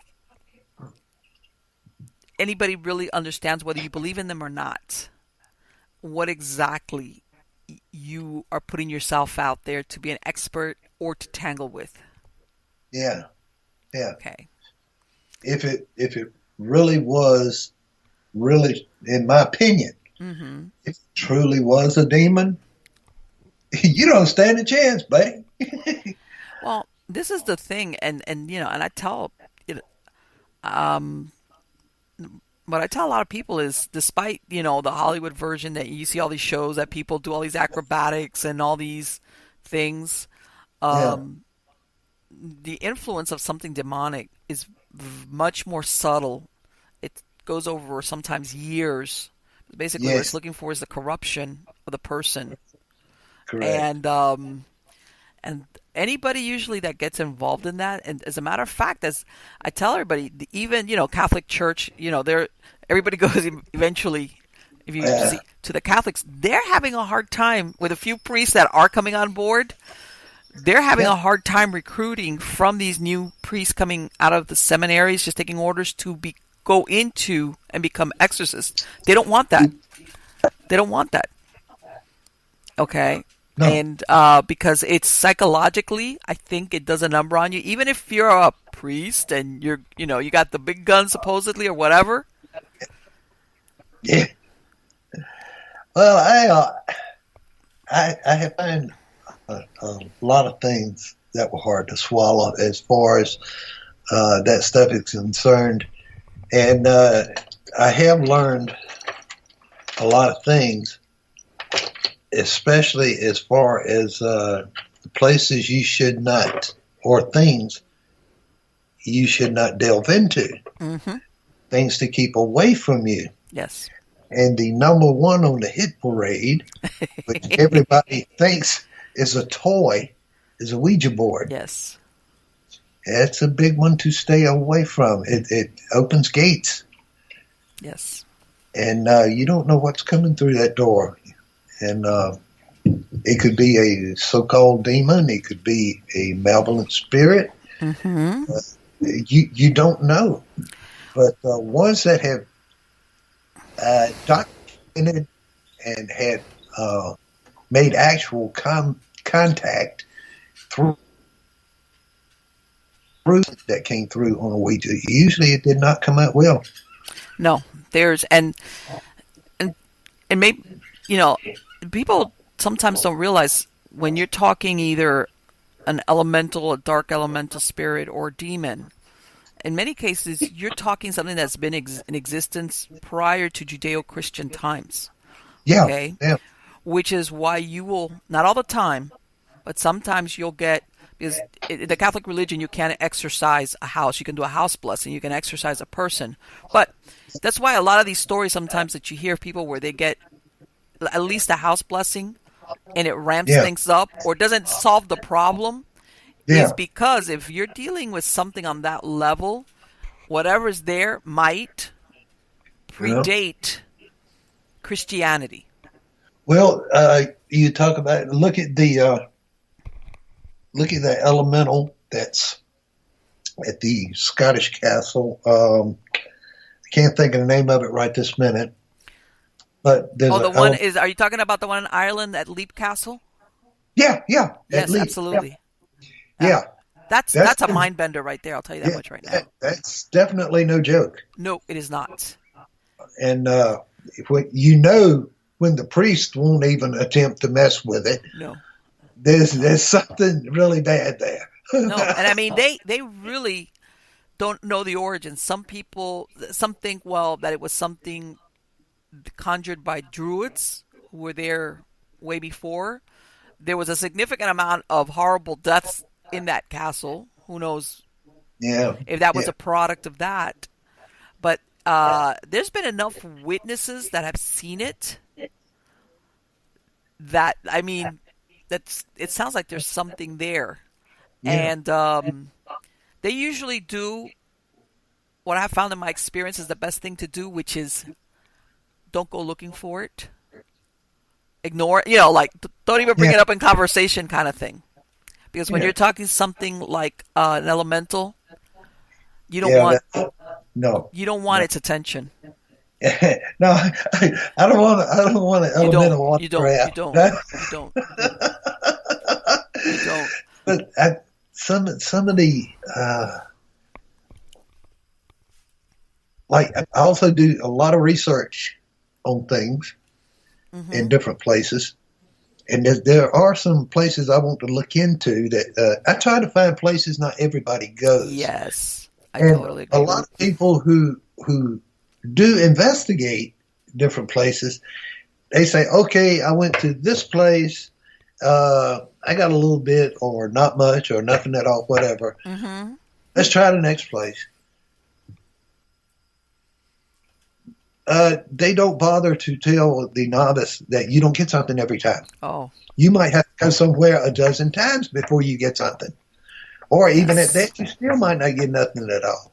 It depends on whether that particular entity wants to communicate with you or not. It could be a series of things. Yeah. Now, this summer, we're also going back to, or going to, I haven't been there yet, the Velisca House. Yes, I've heard of that. I mean, that's Yeah. up in Iowa, right? Yes, I Yeah. haven't gone there. Velisca, Iowa. We're going there, and I want to arrange it for a night that has particular conditions as far as the weather is concerned. Yes, that has a lot to do with it.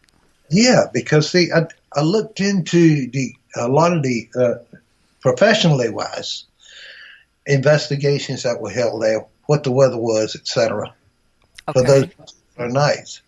Well, I have my own thing I want to do there when I do the investigation. So when I go, it's going to be under my terms, so Okay. I can find out if I get the same evidence or I get different evidence or what.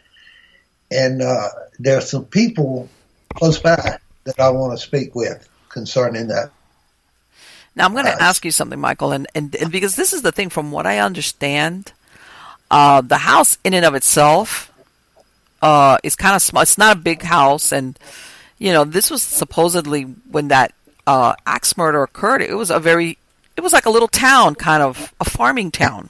Yeah, Do you think that the phenomena that's been there, which by the way I've spoken to more than one person who I believe them, in other words, when they've told me about certain things happening there, do you think that it's entities of the people that were killed there, or that because so many people have gone there trying to communicate, that they've also opened up where you've got other entities that are now in that, either in that structure or in the property?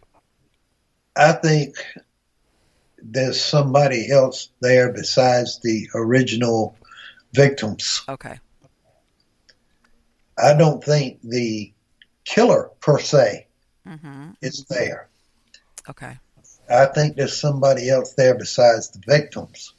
Okay. Uh, the reason I say it is because I've been keeping up with the evidence that I've seen produced Mm-hmm. there, and it does not fall in with other evidence. And this one particular man that takes care of this place all the time, Yes. he has a lot to say. So, and it tells you right there something else has happened there. Okay. And And that's the person that's going to notice it, by the way. Somebody that's that's there right, on a continuous basis. that's right. Now, on three different occasions that I'm aware of, a Ouija board was brought in. Oh, okay. Enough said. Yep. Yeah, and that's another thing that convinces me that there's something else there besides the victims. Mm-hmm. So, Yes. Yes. That's where I was getting to. That, yeah. That's where I was going with that. Which is, yeah, whatever, that was a horrible thing in children and that whole, and of course that was never solved. But I'm thinking to myself, there's too many people going in and out of that place.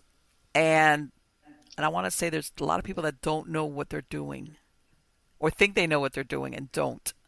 And when you said that thing about the Ouija board, it was like, oh, well, I know that's got some type of influence there. I also found out that there's been two witches to go. Well, there you go. Yeah, and you start practicing witchcraft. Number one, you don't know what you're going to get, Yes, and you don't know if it works or not. exactly. So, are you, as they say, Glenda, are you a good witch or a bad Right, witch? right.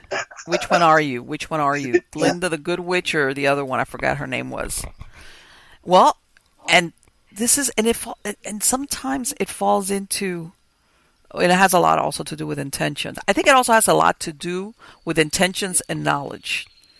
Yeah, You'll get people that go in there and they kind of think they know what they're doing, and they don't. They invoke, they conjure something, and better than they thought. They leave. Ah, nothing happened. Well, what a waste of time. well, Yeah. we have an old saying with us. Uh, are you going to invoke or evoke? Exactly. Yes. Yeah. You know what? Some people especially in this time, they underestimate the power of the stupid as far as when it comes to doing stuff that's why, and I've, because like I said, I've been doing this for a long time, and sometimes I'll get calls about, you know, investigations, but they're not, I can't go, and they'll ask for a recommendation. And sometimes I can give them one, but I said, whatever you do, check out who you're going to allow into your house. First of all, that Yes, they've been established for always. a while.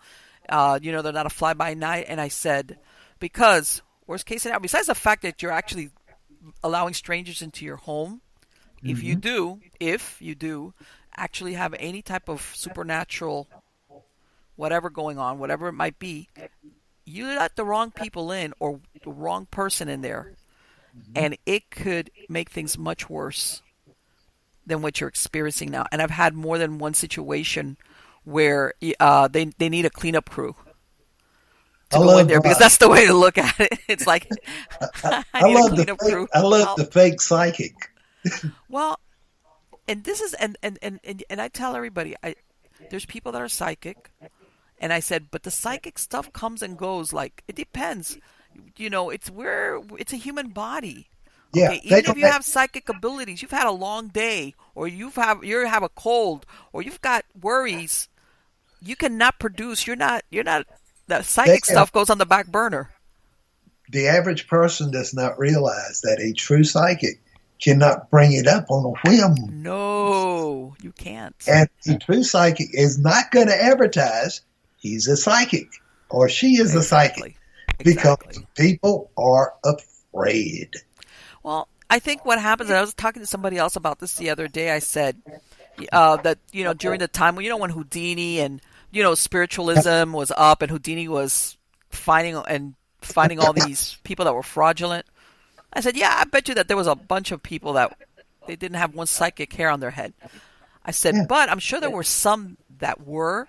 But once they yeah, got to the point of depending on the money this was making for them, yeah, because remember, these were the times where people had produced ectoplasm out of their mouth or ear or whatever, yeah. you had stuff floating in the air and crap like that. Once you maintain a roof over your head based on your psychic abilities, guaranteed you're going to be faking it a lot of times because Oh yeah, yeah, it's inevitable, and that's because and that's what you said. yeah. It's not an on-demand thing, and I've said that plenty of times. I And have a and like you said, the person that really understands it goes, "I'm never going to say I am because guess what? The one time that somebody asks me or wants input and I can't produce because maybe I'm coming down with a flu, maybe I've got sinus or whatever, and I'll say I can't. Oh, you're fake. I, I do have a surprise for you though. Go ahead. I have 4 pictures of actual real ectoplasm. You did. Where? How? How? I mean, not how. I mean, I know how. I mean, Uh, a real good friend of mine, he got me into a place to investigate that this woman never lets anybody on her property. okay. Period. Okay. We went to investigate it. Now, to show you what goes on there, All right. uh, take this leather strap, string type leather. Mm-hmm. 2 of them. They got little balls on them, like you put on the end of a curtain, Okay. laying on the counter, completely untied. You go back, they'll be tied in knots. Really? Yes. Now, we have got pictures of really amazing stuff from the trail cameras and stuff that we had set up. Okay. I have one picture, trail camera sitting here. I'm standing here. My wife is standing behind me. She snaps a picture. Now, a trail camera. In front of the trail camera, between me and my wife, well, I'm here and it would be in front of me, there is a woman, blonde hair, bright blonde hair. Okay. It looks like it's been whacked off with a pair of scissors, that kind of haircut. Yes. Old time blue wool looking outfit Okay. and a headband. That's 1920s. That sounds like a flapper. Where this particular type of headband is Native American. Oh, okay. Okay. Yeah. But anyway, it's there, plain as day. And Now, you didn't see it till after the fact. there was nothing. Let me put it this way: we took the film from the trail camera. It had me and her, but not that. But Ria's camera caught that. Isn't that incredible how you'll have one camera doesn't get anything I and have the other one another. does? I have another photograph where you see these figures in the wooded parts, and it's really strange looking figures. I have another one that is taken shooting back towards the entrance to the property, which is gated. You cannot get in and out without going through that gate. And to the right of the gate on the inside is a man and woman in like 1930s style clothes coming towards me. Oh my God. Um, Oh but now wow. that's just beginning for this place. Uh, the place is so amazing. And where's this at? Or what state is this in? It's in a place called Cashiers, North Carolina. It's up in the mountains, Okay. and it's really incredible. I just came back from South Carolina. As a matter of fact, and I went to some of the ruins of some of those chapels of ease. Yeah, Which, by the way, well, I guess it's because it's so remote. Is the one that's Pon's that's on that and it's very remote. There's nothing out there, which was great. And Yeah. also, it sits off what used to be a stagecoach road between Charleston and Savannah, Uh-huh. which a lot of things always happen on stagecoach road. Now, did you go to Myrtle Beach while you were there? No, I didn't have time. You I was should so have. pressed for time. I just went to the one at Sheldon Ruins and the one on St. Helena's Island. Okay. Now, if you go to Myrtle Beach, you have the Grand Strand down by the ocean, right? You got Ripley's and these Yes. other places, beaches Uh-huh. going on. It's haunted. Really? There's a lot of haunts down there. Yeah? Yeah. Yeah, Oh. there's a lot of places haunted down there. Uh, is Is it the oh, actual land or is it certain locations, certain certain locations. Okay. Locations, yeah. I went to these more because first of all, I didn't have that much time. And second of Yeah. all, I was banking on that I was going in the middle of the day on a weekday, so I was always hoping like always there's no people around. Uh-huh. Which I was pretty good. I was very lucky with the exception of the last one I went to that I had a guy doing he caught some photographs, but as he was leaving, I got there. So I had all three places to myself, which is great. But, yeah, I was short on time. I mean, I've been to Charleston a few times. And the thing with Charleston is that I'm sure there's a lot of haunted places, but it's almost like you said, you want to go to the place where it's not everybody has gone through Yeah, there. correct. This is Yeah. not the place that people on the tour go.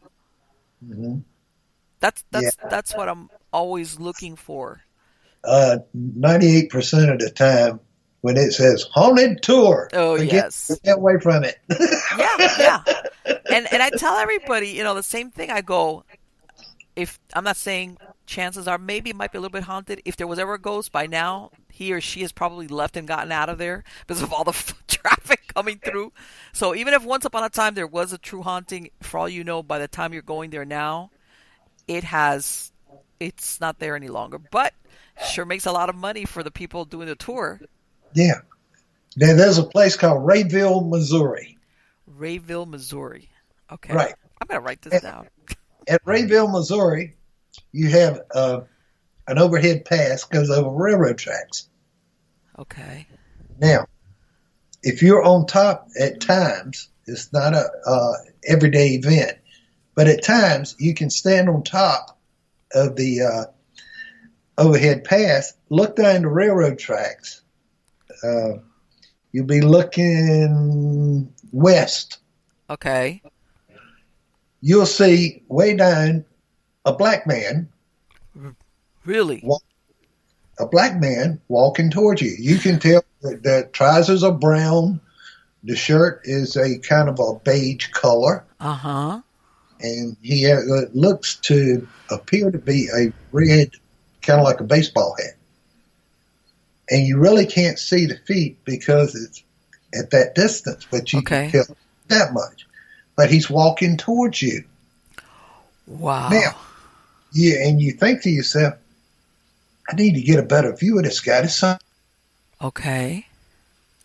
son, So leave the overhead pass, go under it, go down to the tracks. uh-huh. He's not there. He's not there. But you go back up, back on top. He's still walking in the exact same spot. I did it 4 times. He was still in the same spot. And no, how long has he been seen there? For a long time or For years. Years. and I wonder if in other words, there's always if you ever tried to walk to him, is it where the distance always remains the same? In other words, you never get close enough. That part I don't know because I wasn't able to stay long enough to talk to enough people to find out. But I did find out from the grocer, which was close to the overhead path, that yeah, you can see him pretty much anytime, you know. And no idea who the guy is? No, nobody seems to know. Yeah. Now, I was taking pictures for Ghost of the North Carolina Shores. Okay. went to Hosky, North Carolina, and this is in the middle of downtown. So you got the railroad tracks. Okay. So me and my wife were down the tracks and shooting pictures. So we got 2 blocks to the next street, and we're shooting pictures down the railroad track because that's where the old trestle used to be. Okay. We get back and we're looking at the pictures. We really don't see anything, but you always have a tendency to magnify it to see if you can find anything. Mm-hmm. 6 pictures. We had something in there each picture. Oh. And one of the set of 3, you could see a person. Now, we took this in the summertime, but it's a person, dark skin, wearing a type of fur coat. Really? Bushy collar, fur coat, short person, and has a dog. What? In the first picture, you see him, and it's halfway across the railroad track. And you can't see it that well, but you can see it. And the next picture is at the side of the railroad track. You can see him good, and you can see the little dog. Wow. that is picture, incredible. And you know what? And those are the sightings that's why I love those sightings. Not the ones like you said that sometimes you go and 95% of the chance there's nothing there. The ones that the tours take you to. Yeah. These are the ones that, and that's another thing. I tell people, not all discarnate entities are tied to a house or a location. Sometimes they appear in more than one place. They're sighted in more than one place. Now, when I did the show for the Travel Channel, when we were filming, the guy tried to get me to talk about a couple of particular investigations I had been on. Okay. Well, I refused to do it. For number one, I had signed a privacy clause on one of them, and number two, the other story, I would not tell them anything about it because of it was a personal thing because I knew people, and I didn't want everybody and his brother going up there and bothering those people. Yes. So, but anyway, they tried their best to get me to talk about those, and I wouldn't do it. Well, no. Let me tell you something. I want to say that 03, 04, 05, what is it, Dominion Pictures, I want to say, would contact me, places, stories, can you help us out? And it was like, yeah, I've got a lot of cases, but these are people's private homes. Yeah. Okay? Yeah. This is stuff that was going on sometimes to their family, and I can't talk about that. I can't send you over there. I'm not going to do that. Yeah, cases. I got a lot of cases. All right. Yeah. Well, it's just like we did a place for children, kind of like a preschool, but still at the same time not daycare. More of a daycare than anything else. Now, there was a lot of activity there. We weren't able to capture that much. But enough to know that, what people saying was true because they had, there was too many witnesses, But we're standing, I got the cameras set up and all this stuff, but I'm standing over by this office door, and there's another door that leads down a hallway to a kitchen. Well, one of the girls that works there has a Dixie cup in her hand. Okay. And it had maybe not even a third full. That Dixie cup left her hand, traveled 6 feet. 6 feet across the room. Oh, my God.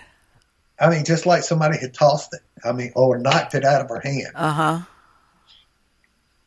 measured it exactly how far it was.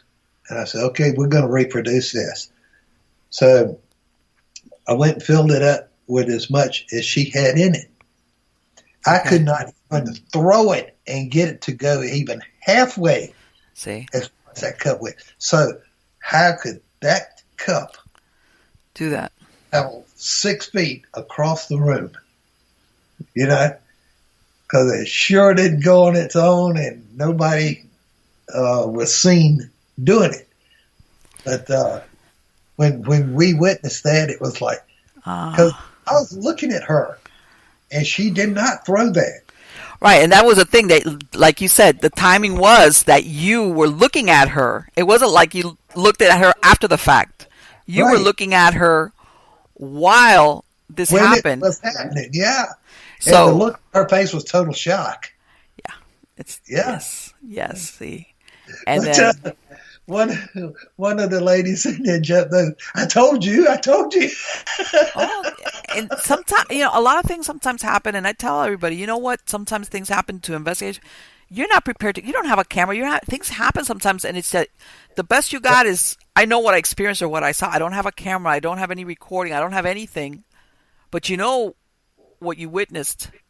So Yeah, yeah, it is what it is, and then you're so happy when somebody else is actually around to yeah. experience it. Because it doesn't make a liar out of you. Well, yeah, I mean, you think, if I tell everybody, people will maybe say, oh, okay, like they're trying to be nice about it.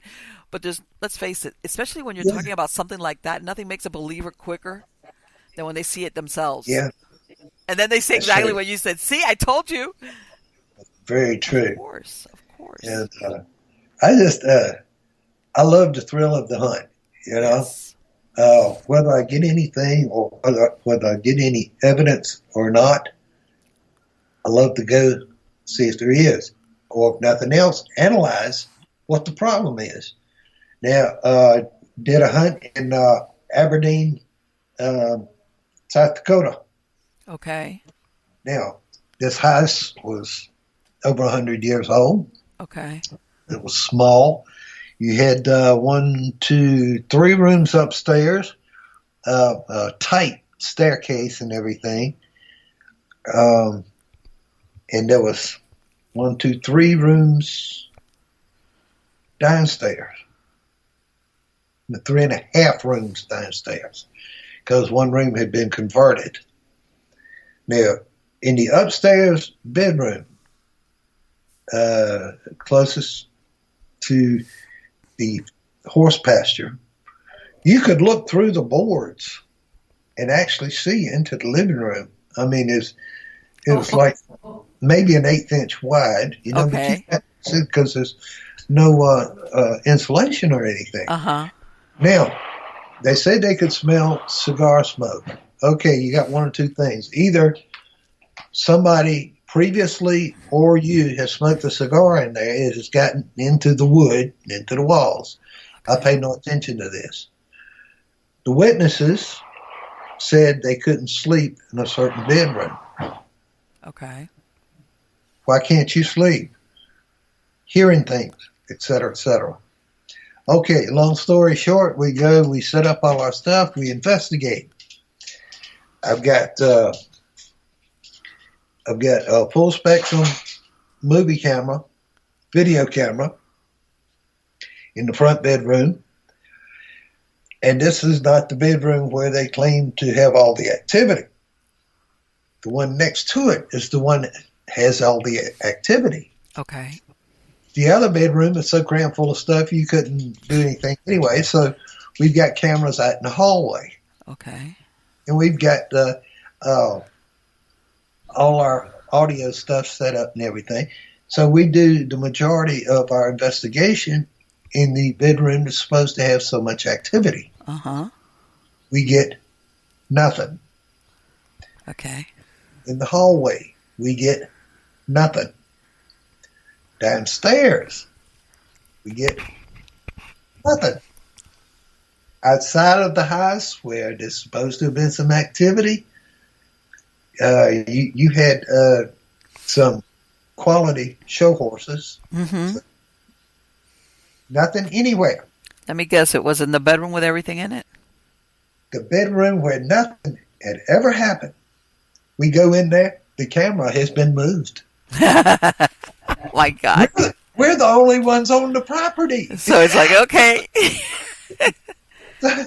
And like the bed was sitting when you walked into the door, you had the wall was maybe 2 inches from the door to the small bedroom, and the bed took up 3/4 of the room, and you barely had enough room for a very small chest of drawer.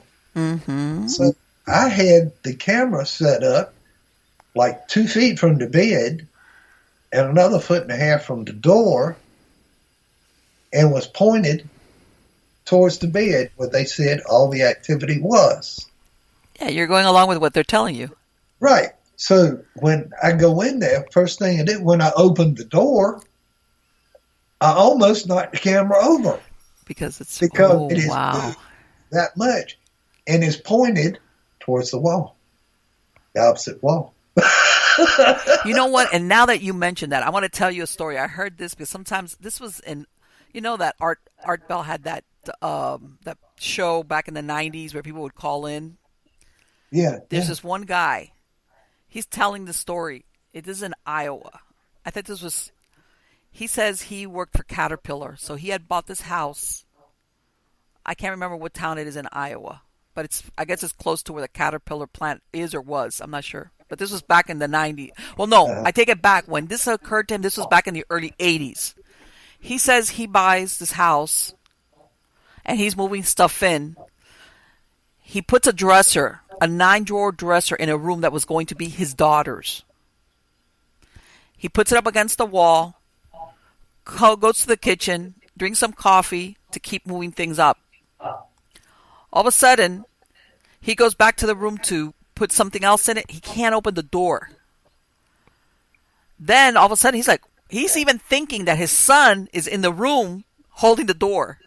So he's like calling his son, and his son comes in from outside with a box. And he's like, what? Finally, he shoves it, and the dresser was up against the door. And an empty room, because it was like the first piece of furniture that the guy had put in there. Okay? Oh, wow. Then he does a follow-up. He says he lived there like a little bit over 2 years, but then I think something happened with the job. He moved elsewhere, but he says that in the 90s, he goes back either goes back or he was passing through one of those things. Goes by, sees that the house is up for sale, and it's got an open house with a realtor. So he stops. He pulls in, and he wants to find out like what's going on. Plus, he said, I had done some certain things to the house. I wanted to see if it was still there. Goes in there, catches the realtor when there's nobody in the house, looking at it. Yeah. And he starts telling her, and she's like, don't tell me anything else because I've got to be here the rest of the time. But she kind of tells him that maybe in like the 12 or 15-year period, more or less, give or take, that since he had the house, it had changed hands like 7 times. Wow. Okay, and he said that it was similar to what you said, that it was about this room, because he said his wife had told him, okay, after he told her our daughter's not going in there. But whatever was going on that was the room. It was that one room. Uh-huh. And when you told me that thing about that you tried opening the door of the room. Yeah. And you almost knocked the camera over. It was like, oh my God, it wasn't a dresser, but it's a camera. Like you said, who's going to do this? We're all accounted for. Yeah. I think I missed the tripod by maybe an inch. Yeah. Isn't that incredible? And those are the things that it's like, how do you wrap your head about that? And did you capture anything on the film when you were there at all from that room? The camera being moved. Oh, you got that. Yeah. Oh. You actually see the camera when it moves and then slides right on over. Oh my God. Just as if somebody had reached over and picked it up. And moved it. Yeah. God. That's excellent. Let me tell you something. Short of that's I mean, from the paranormal investigator point of view, one thing is, of course, when you see the apparition, the full body apparition, or whatever, that's like, oh, okay. But if you Yeah, think about it, you know how much force or how much power it takes to actually yeah, shift or move an object? yeah. See, so we go right back to where we were talking a while ago about molecular structure. Yes. How So, much power yeah, do you need to be able, if you don't have a corporeal body, in other words, suppose that, you're like, that's it, all you are is spirit form. you think about it. It's a 6-foot tripod, fully extended, with a camera that weighs 2.5 pounds. Wow. Yeah, see, that's what I'm talking about right there. Yeah. That, I mean, that, you've seen these spindly legged tripods. hmm Well, this is not like that. This is this is what I actually paid a lot of money for. well, even anything, I mean, when you stop and think about that, you're talking supposedly about a spirit Yeah, who should not be able to pull that off. As far as, oh, that's to me, that's, I want to incredible. say that's right on par with seeing a full. That takes a lot of. Oh, I guess what the word I'm looking. I don't want to say power, but it takes a lot of manipulation on this plane to be able to do that. Now, when I was photographing North Carolina shores, no, Appalachian Mountain folklore. Yes. There was we were down on the reservation, and I went to this one particular place where there's a Phantom Rider. Yeah, this particular place. The vast majority of the Cherokees will not go through there a certain time of night. You get there before or you get there after, but not during that period of time. They will not ride through there. Really. Anyway, so me and my assistant, we go down to where the place is, and we pull off on the side of the road, and you got like a river that runs close to there, maybe 20 yards away from the road. Okay. Yeah. So we get out of the car, go to the back of the vehicle, open up the trunk to get the gear to take the pictures. We looked around for a couple of minutes first, but then opened up the trunk, pulled out the camera. She is standing in front of me at the back of the car. Okay. Camera, I'm getting ready to set it, and take the lens cap off, all that stuff. I looked up. Now she's 6'1". I'm 5'9". At her shoulder, all of a sudden, a ball of light about 3 inches across Okay. comes up at her shoulder. Hesitates. I'm so surprised I couldn't even camera up. Mm-hmm. Shoots straight out to the center of the road, and then shoots up the road and the center at about a 35-degree angle, maybe 40 degrees upward. Really. Road. Well, You must have been like, what? both of us are stunned as hell. We're watching this for about 40 yards. Then it takes a 90-degree angle to the right up into the trees and disappears. And what's the phenomena supposedly seen? A rider, you said on there? Is that what supposedly Yeah, is a rider? absolutely. Mm-hmm. Somebody that will ride with you, and he does not leave that vehicle until he gets ready. Oh my God! Really? Yeah.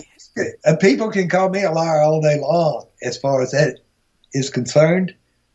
But if you Oh, don't believe me, go to the Cherokee Reservation. I'll give you the names of the people to talk to, and they are highly respected. and do they have any idea who this rider is? Yes, they do. Who is it? I cannot tell you. Oh, you. I'm sorry. It's okay. It's I okay. can take that. But how? Okay, let me ask something. How long has there been this belief of this rider? Are we talking modern? It's not a belief. It's been happening since the late 1800s. Okay. That's what I'm talking. 1890. Okay. Now, Chief Henry, All right. when he was a little boy, him and his father were on a mule and cart. Okay. They had gone from the reservation to Silver to get flour and whatever, do a little trading. On the way back, they stopped in Maggie Valley, so they'd have to come down Soco Road. But anyway, they dawdled a little too long. Oh. His dad says, well, we're going to have to spend the night over here because we can't go home right now. He was serious about that, huh? Yeah, Chief Henry said, yeah, we need to go home. So, long story short, they decided to travel anyway. They got to the area. The next thing you know, the rider is with them. The rider went all the way home with them. Chief Henry said his dad never said a word. He didn't talk. Both of them saw it. You could smell it, see where it was sitting. And the next morning, when they went out to the cart, the mule was just quivering, and there was a wet spot where the person had been sitting. Oh, my God. It always leaves a wet spot. That must have been the longest ride for them. He said it was kind of terrifying. Yeah. But he said his dad, warned him. He says, I told you. That's incredible. That is, see? Yeah. Yeah. And that's such a good story, and that's the kind of thing that, yeah. See, that people, it's like, do you really, like, in other words, there's no need, I don't want to experience it because I know it's true and forget it. I'd rather be one of the ones that have yet to experience it. I'm happy with that. But now the thing about it is the identity of the rider. Yes. He is a direct descendant of people there on the reservation that is very respected. That's why. Okay, and I understand. Yeah. Do they know? I mean, is he haunting in that way or that location because of something that happened to him, or? No, they say he's looking for companionship. Okay. That's what they say, All right. Okay. But they want no part of it. And I think it's very normal that us as living, incarnated beings, there's something that makes you, when you're in the presence of something like that, especially that you need to get away. And that's why I think you have that across all cultures. Yeah. They appease the dead in one of two ways. I know in some Native Americans, they don't talk about the dead. Once you're dead, you're not allowed to bring up that person's name anymore. And then you've got, let's say, in the Far East where they have the ancestor worship. But even then, they sometimes don't do it for many years until after the person's died. But every culture that I can think of, modern, they have ways of dealing with the dead because they're very, they know what comes of having the dead attracted or hanging out with you too much, Yeah. let's say at your home or things like that. Yeah, well, a lot of people think when they get haunted, and you've experienced this too, if they have a haunting at their house, oh, well, nobody died here. I don't know why it's going on. Oh. Wait a minute. Did you go to a yard sale or did you buy an antique? Yes. Did Aunt Sally leave you her shoes or whatever, Mm-hmm. And they find it hard to believe that you can become haunted that way. Or you're just, or a entity has Mm-hmm. attached itself to you. Yes. You're the one that's haunted, Yes. and the average person has a hard time with that, dealing with that. Well, I've had shows about this, Michael, where I've said, how that a lot of times either the garage sales, where people put things out on the curb. Yeah, Sometimes it's because they don't want it. Sometimes it's because whoever had it passed away, like grandma, grandpa, auntie, uncle. And I say, you have to be really careful. Pay attention to the vibes, no matter how wonderful it looks. Pay attention to the vibes because you have to be careful what you bring home with you. And I've heard of people having that experience. That's number one.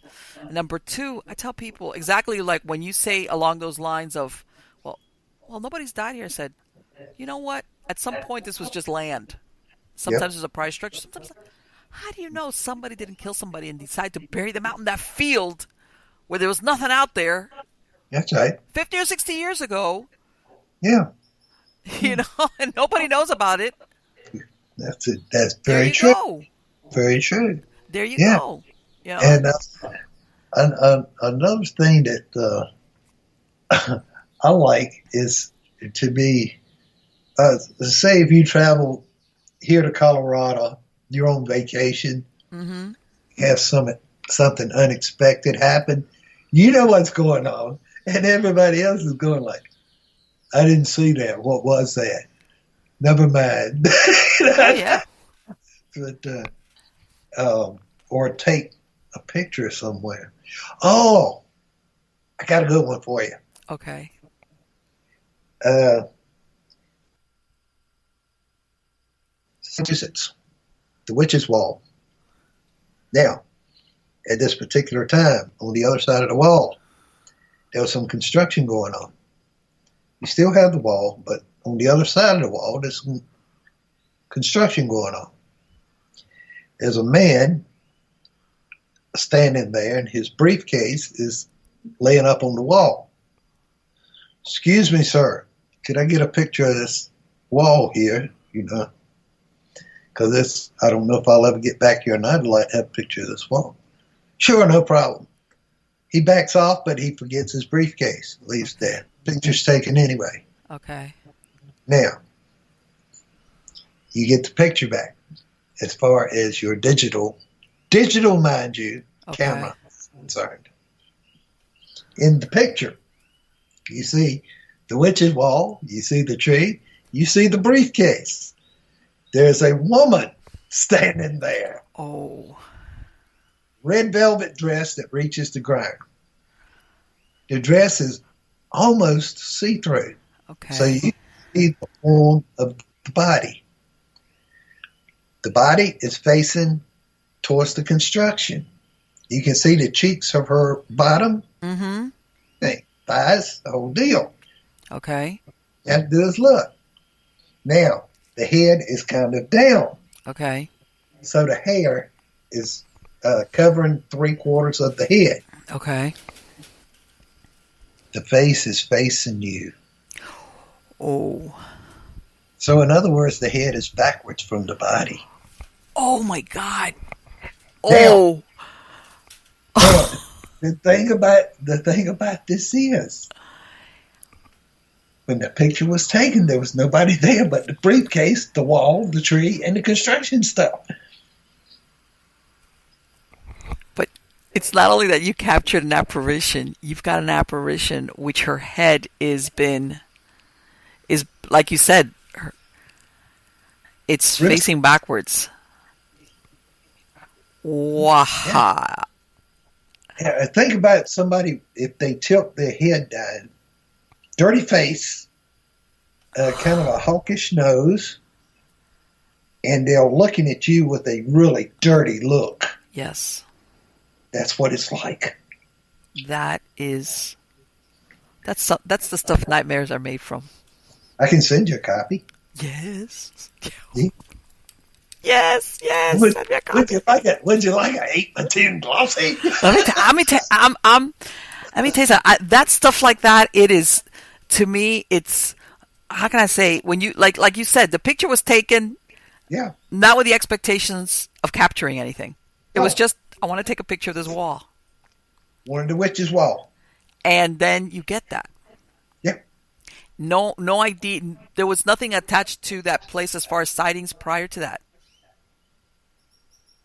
See? But what they say about the witches' wall is they say that there were some that were hung there, Okay. which I think there's no actual evidence of that. Okay. They People have said there was some buried close to there Okay. or beneath the wall. There's Mm-hmm. no evidence of that either. Okay. So why would this particular apparition, and especially the way it looks, Mm-hmm. be there? And when you see it, you'll see it is not a modern dress. Yeah. Let me tell you something. And that dirty look, that speaks volumes.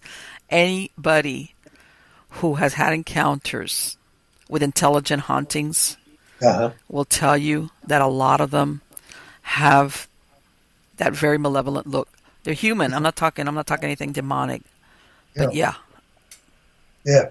they It's a have that it's a that look kind of like a cross between you have disturbed me, you irritated me, go away. You've made me come to where I don't want to be. yeah, It reminds you of that. yes. Uh, You'll either have that or you'll have what I call the wide-eyed stare, no expression on the face, none. yeah, Okay, no blinking, like that. right. No living person can do that. You can't. No, the absence of expression. You you I know. don't believe all of them's name is Mary either. Oh no, I'm telling you. Yeah. Some of the things when after a while you come there's certain things that after a while, and I'm sure if you like you said you've captured or you've seen things, Michael, that you realize there's certain things that especially if they're close enough, because it sounds like you've been able to see apparitions close enough either with your eyes or the camera that you could actually see details, Yeah, that there's certain common denominators yeah. about. Well, picture picture a man going down, feet on the ground but hands on the ground. In other words, bent over. Correct? You know what Oh I'm my. talking about. He's bent over. Okay. Start at one end of your hallway and run down past the kitchen to the other end of the hallway. This happened to you? My wife experienced it. And then it wasn't but a few minutes later, when she was down the hallway, she looked in the other bedroom and she spotted the one we call Bertha laying across the bed. The one that you call what? Bertha? Oh, Bertha. Bertha. Yeah. Bertha's across the bed. This is not your house. This is the house down in the No, that was the house in Carolina in the that we Carolinas. yeah What is with that? I would. Oh my God. yeah If I see yeah something like that, I'd think I'd go running out, and then I'd be like, okay, I gotta regroup.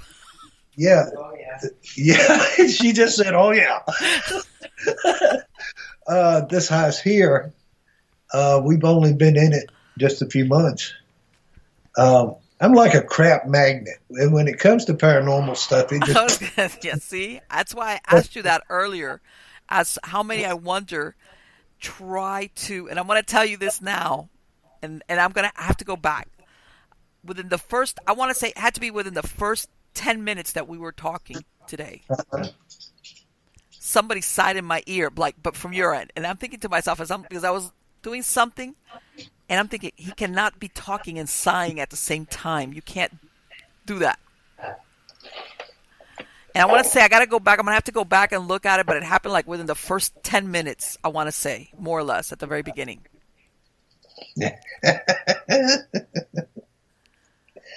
well, I have something here. I keep catching glimpses of it, Okay. and something comes to the end of the hallway here and shoots diagonally across the dining room. Okay. I still eventually it's going to let me know exactly what it's doing, but I've got a camera set up right Okay. now. I'm going to catch you. I'll tell you what, this is not the first time that I've captured stuff while I'm interviewing. I had another gentleman I was talking to out of Southern California, Uh, and we distinctly heard a cat meow, meow, like loud. I'm thinking it's him. He's thinking it's on my end. So later on, when I sent him thinking, I said, "This is up." I go, "Oh, by the way, your cat." And he goes, "I don't have a cat." Do you have birds? Yes, birds I do have, and they've been out there. And as the sun was going down, they make a lot of noise. I've Yeah, got birds. I heard them begging for Starbucks a while ago. I didn't know. Yeah, no, they and my cockatiel, he like decided to, oh, I gotta make a lot of noise, and he's right out my window, and oh yeah, no, but no, That's a but good when one. he told me that was like that, I'm saying I don't have cats. He didn't have cats, but it was so loud and distinct that I thought it was his cat that had come into the room and meowed, Yeah. and it was like, okay, the mystery cat made an appearance, and there's no way this could have been captured on audio. I was like, okay, all right. So, yeah, there. I gotta go back on it in the first 10 minutes. I got it. I'm gotta go back but I remember hearing it in my ear, but like from hearing you on your end, like, and part Yeah. of me was like, he's. This is a sigh, but he's talking, so he can't. It's not him. And I was like, okay, let's see what happens. I'll let you know if I get the clip. I will send it to you, Michael. It has been fantastic talking to you. Please send me that picture. Send me that picture, Yeah. please. Do I have your email? Marlene at MiamiGhostChronicles.com. Oh yeah, that's right. I do have it. Send I it do to have me. I would love to see it. I'm putting a link to your website on the credits of the show. But for the podcast viewers, what's the website that people can go to? MicheallRivers.com. Okay. And And from you there they can, can. you can Also, I've been showing slides with the covers of some of your latest books. right, yeah. And we've got some new ones that's getting ready to come out. Okay. Scratch will be one of them. All right. Scratch, you'll sleep with the lights on, I guarantee you. Oh, I love it. I love it. Yeah, that's one of the curses of having a great imagination. It's, If any of your listeners want to ask me a question, uh, drop me a story of an experience that has happened to them. okay. Bring it. I'd love to hear it. Love to Okay. talk with So they should you. just Know. go to your website, and from there they can just send you an email. That's right. Okay, That's right. perfect. We, I think I I think love to hear from everybody. You know. well, like I was saying, to me those are the most interesting and in some cases disturbing stories are the ones that people will tell you, you know what, like almost exactly like what you were telling me that you experienced as a kid in that house. It was like, Yeah. oh my God. And like you live there, and so you dealt with it. Like, what else are you gonna do? And I'm telling Yeah. you, that guy coming over the roof, that is, oh my God, that's something out of a horror story. I swear. Okay. I will tell you this as far as that was concerned. Mm-hmm. Uh, I was grown when that happened. The part with the rocking chair and stuff. Okay. I was small then, but when with the guy coming across the roof and all, I was probably 22, 23 years old. Well, I guess maybe that's why you handled it as well as you did, because you already I want to say shock proof after witnessing and experiencing what you had there as a child up. But Yeah, that's the kind of thing that'll take a few years off your life if you're not expecting it.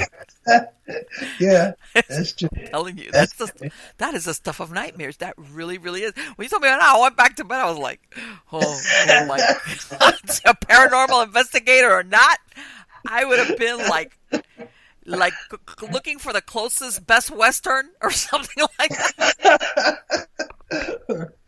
yeah. I've seen some places I wanted to get out quick, but generally, as a rule, you better come big or stay home because I'm going to hang with you. You know. Yeah, well, yeah, it all depends on where your mindset is at. Like I said, when you're in the investigation mode, you're like prepared. Like I said, might get startled or something, but you're there. That's what you're there for. But when you're talking, especially when you're asleep, because that's happened to me, and you come out of sleep, okay, that is the moment where Yeah, things happen and you're like, oh my God. I mean, I've had situations like where I've had my feet grabbed and and it was a really unusual feeling I had going on with it. But I was so sleepy that I got up and I went to the another bed, and so I kind of understand what you're talking about. Like when you're sleeping, you're like, I want to sleep, Yeah, yeah, you it's know. true, true. But that thing of the man coming over a 10 foot, it's like, okay, forget, all right, okay, this is, Yeah. yeah, So true, no, so true. yeah, that look, I want to have your liver with Chianti, no. Uh-uh. No, But anyway, Michael, thank you so much. It has been wonderful, wonderful, wonderful to speak to you and to listen to your stories. It has been excellent. Thank you so much for spending this time. you're very welcome. You're Take very welcome. It was great talking with you too. Likewise. Thank you so much, and hopefully we can talk again when your new book comes out. Okay? We'll do it. Take care. Bye bye. All right. Bye bye. Oh my God, I'm not kidding you.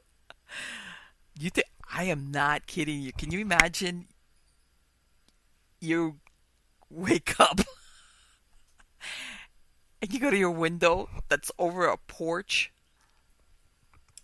and you see something like that coming up? I don't know. I talk about seeing things that'll take years off your life. That's right up there. Um, like I say, paranormal investigator or not, and I've seen and witnessed a lot of things, but that right there,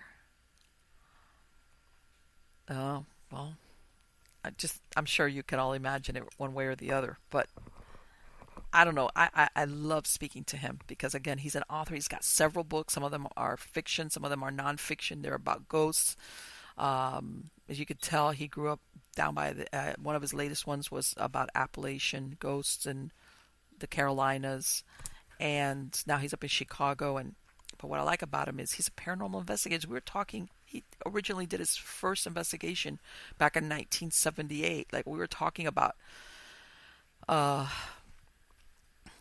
back then it's not like now. Back then you had to develop film and the cost, and it's not like digital and none of this equipment. And yeah, I mean, the paranormal field has come a long way, but at the same time, it was so interesting when you hear all his stories and, um, in other words, you've seen this field develop good ways, bad ways, but, and again, the most that I like about them, but those stories, is what I like about mostly stories. This is not the place that everybody and their second cousin goes to because it's supposedly haunted.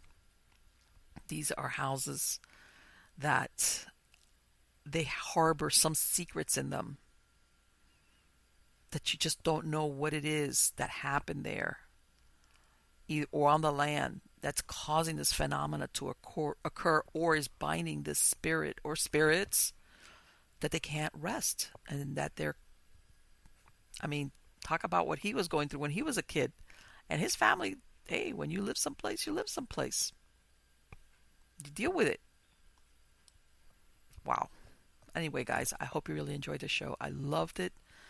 I thought Michael's, like I said before, is an excellent investigator, storyteller. I urge you to look at, like you saw some of the slides, I'm sure, go to his website, micheallrivers.com. Please subscribe to my channel, like the show. If you don't catch me on YouTube, I put out a podcast version of the show in iTunes, Spreaker, iHeartRadio, all across. And again, I'm going to ask my true believers, I want to hear from you. I would love for you to either write to me about your story. You could tape yourself MP3, or if you want to go to my website, Marlene at MarleneMiamiGhostChronicles.com, just MiamiGhostChronicles.com, you're going to see that there's a link there on that face that will take you where we could set up a time that I can call you, and I can either do like a Skype interview or on the phone, and you can tell me your story. It all has to be like 10 minutes. That's really what I'm looking for, like a 10-minute thing. Um, and get a hold of me and we'll set it up. Because, like I said, the best, most authentic, disturbing, singular stories are the ones that you hear from everyday people that things occur to them either once or, like in the case of Micheall, where he lived all these years with all this phenomena going on and everybody witnessed it. So, whatever the case might be, please, my true believers, get a hold of me and we will set something up. But again, I want to thank you all so very, very much for listening, for viewing, and for being part of my audience. Take care.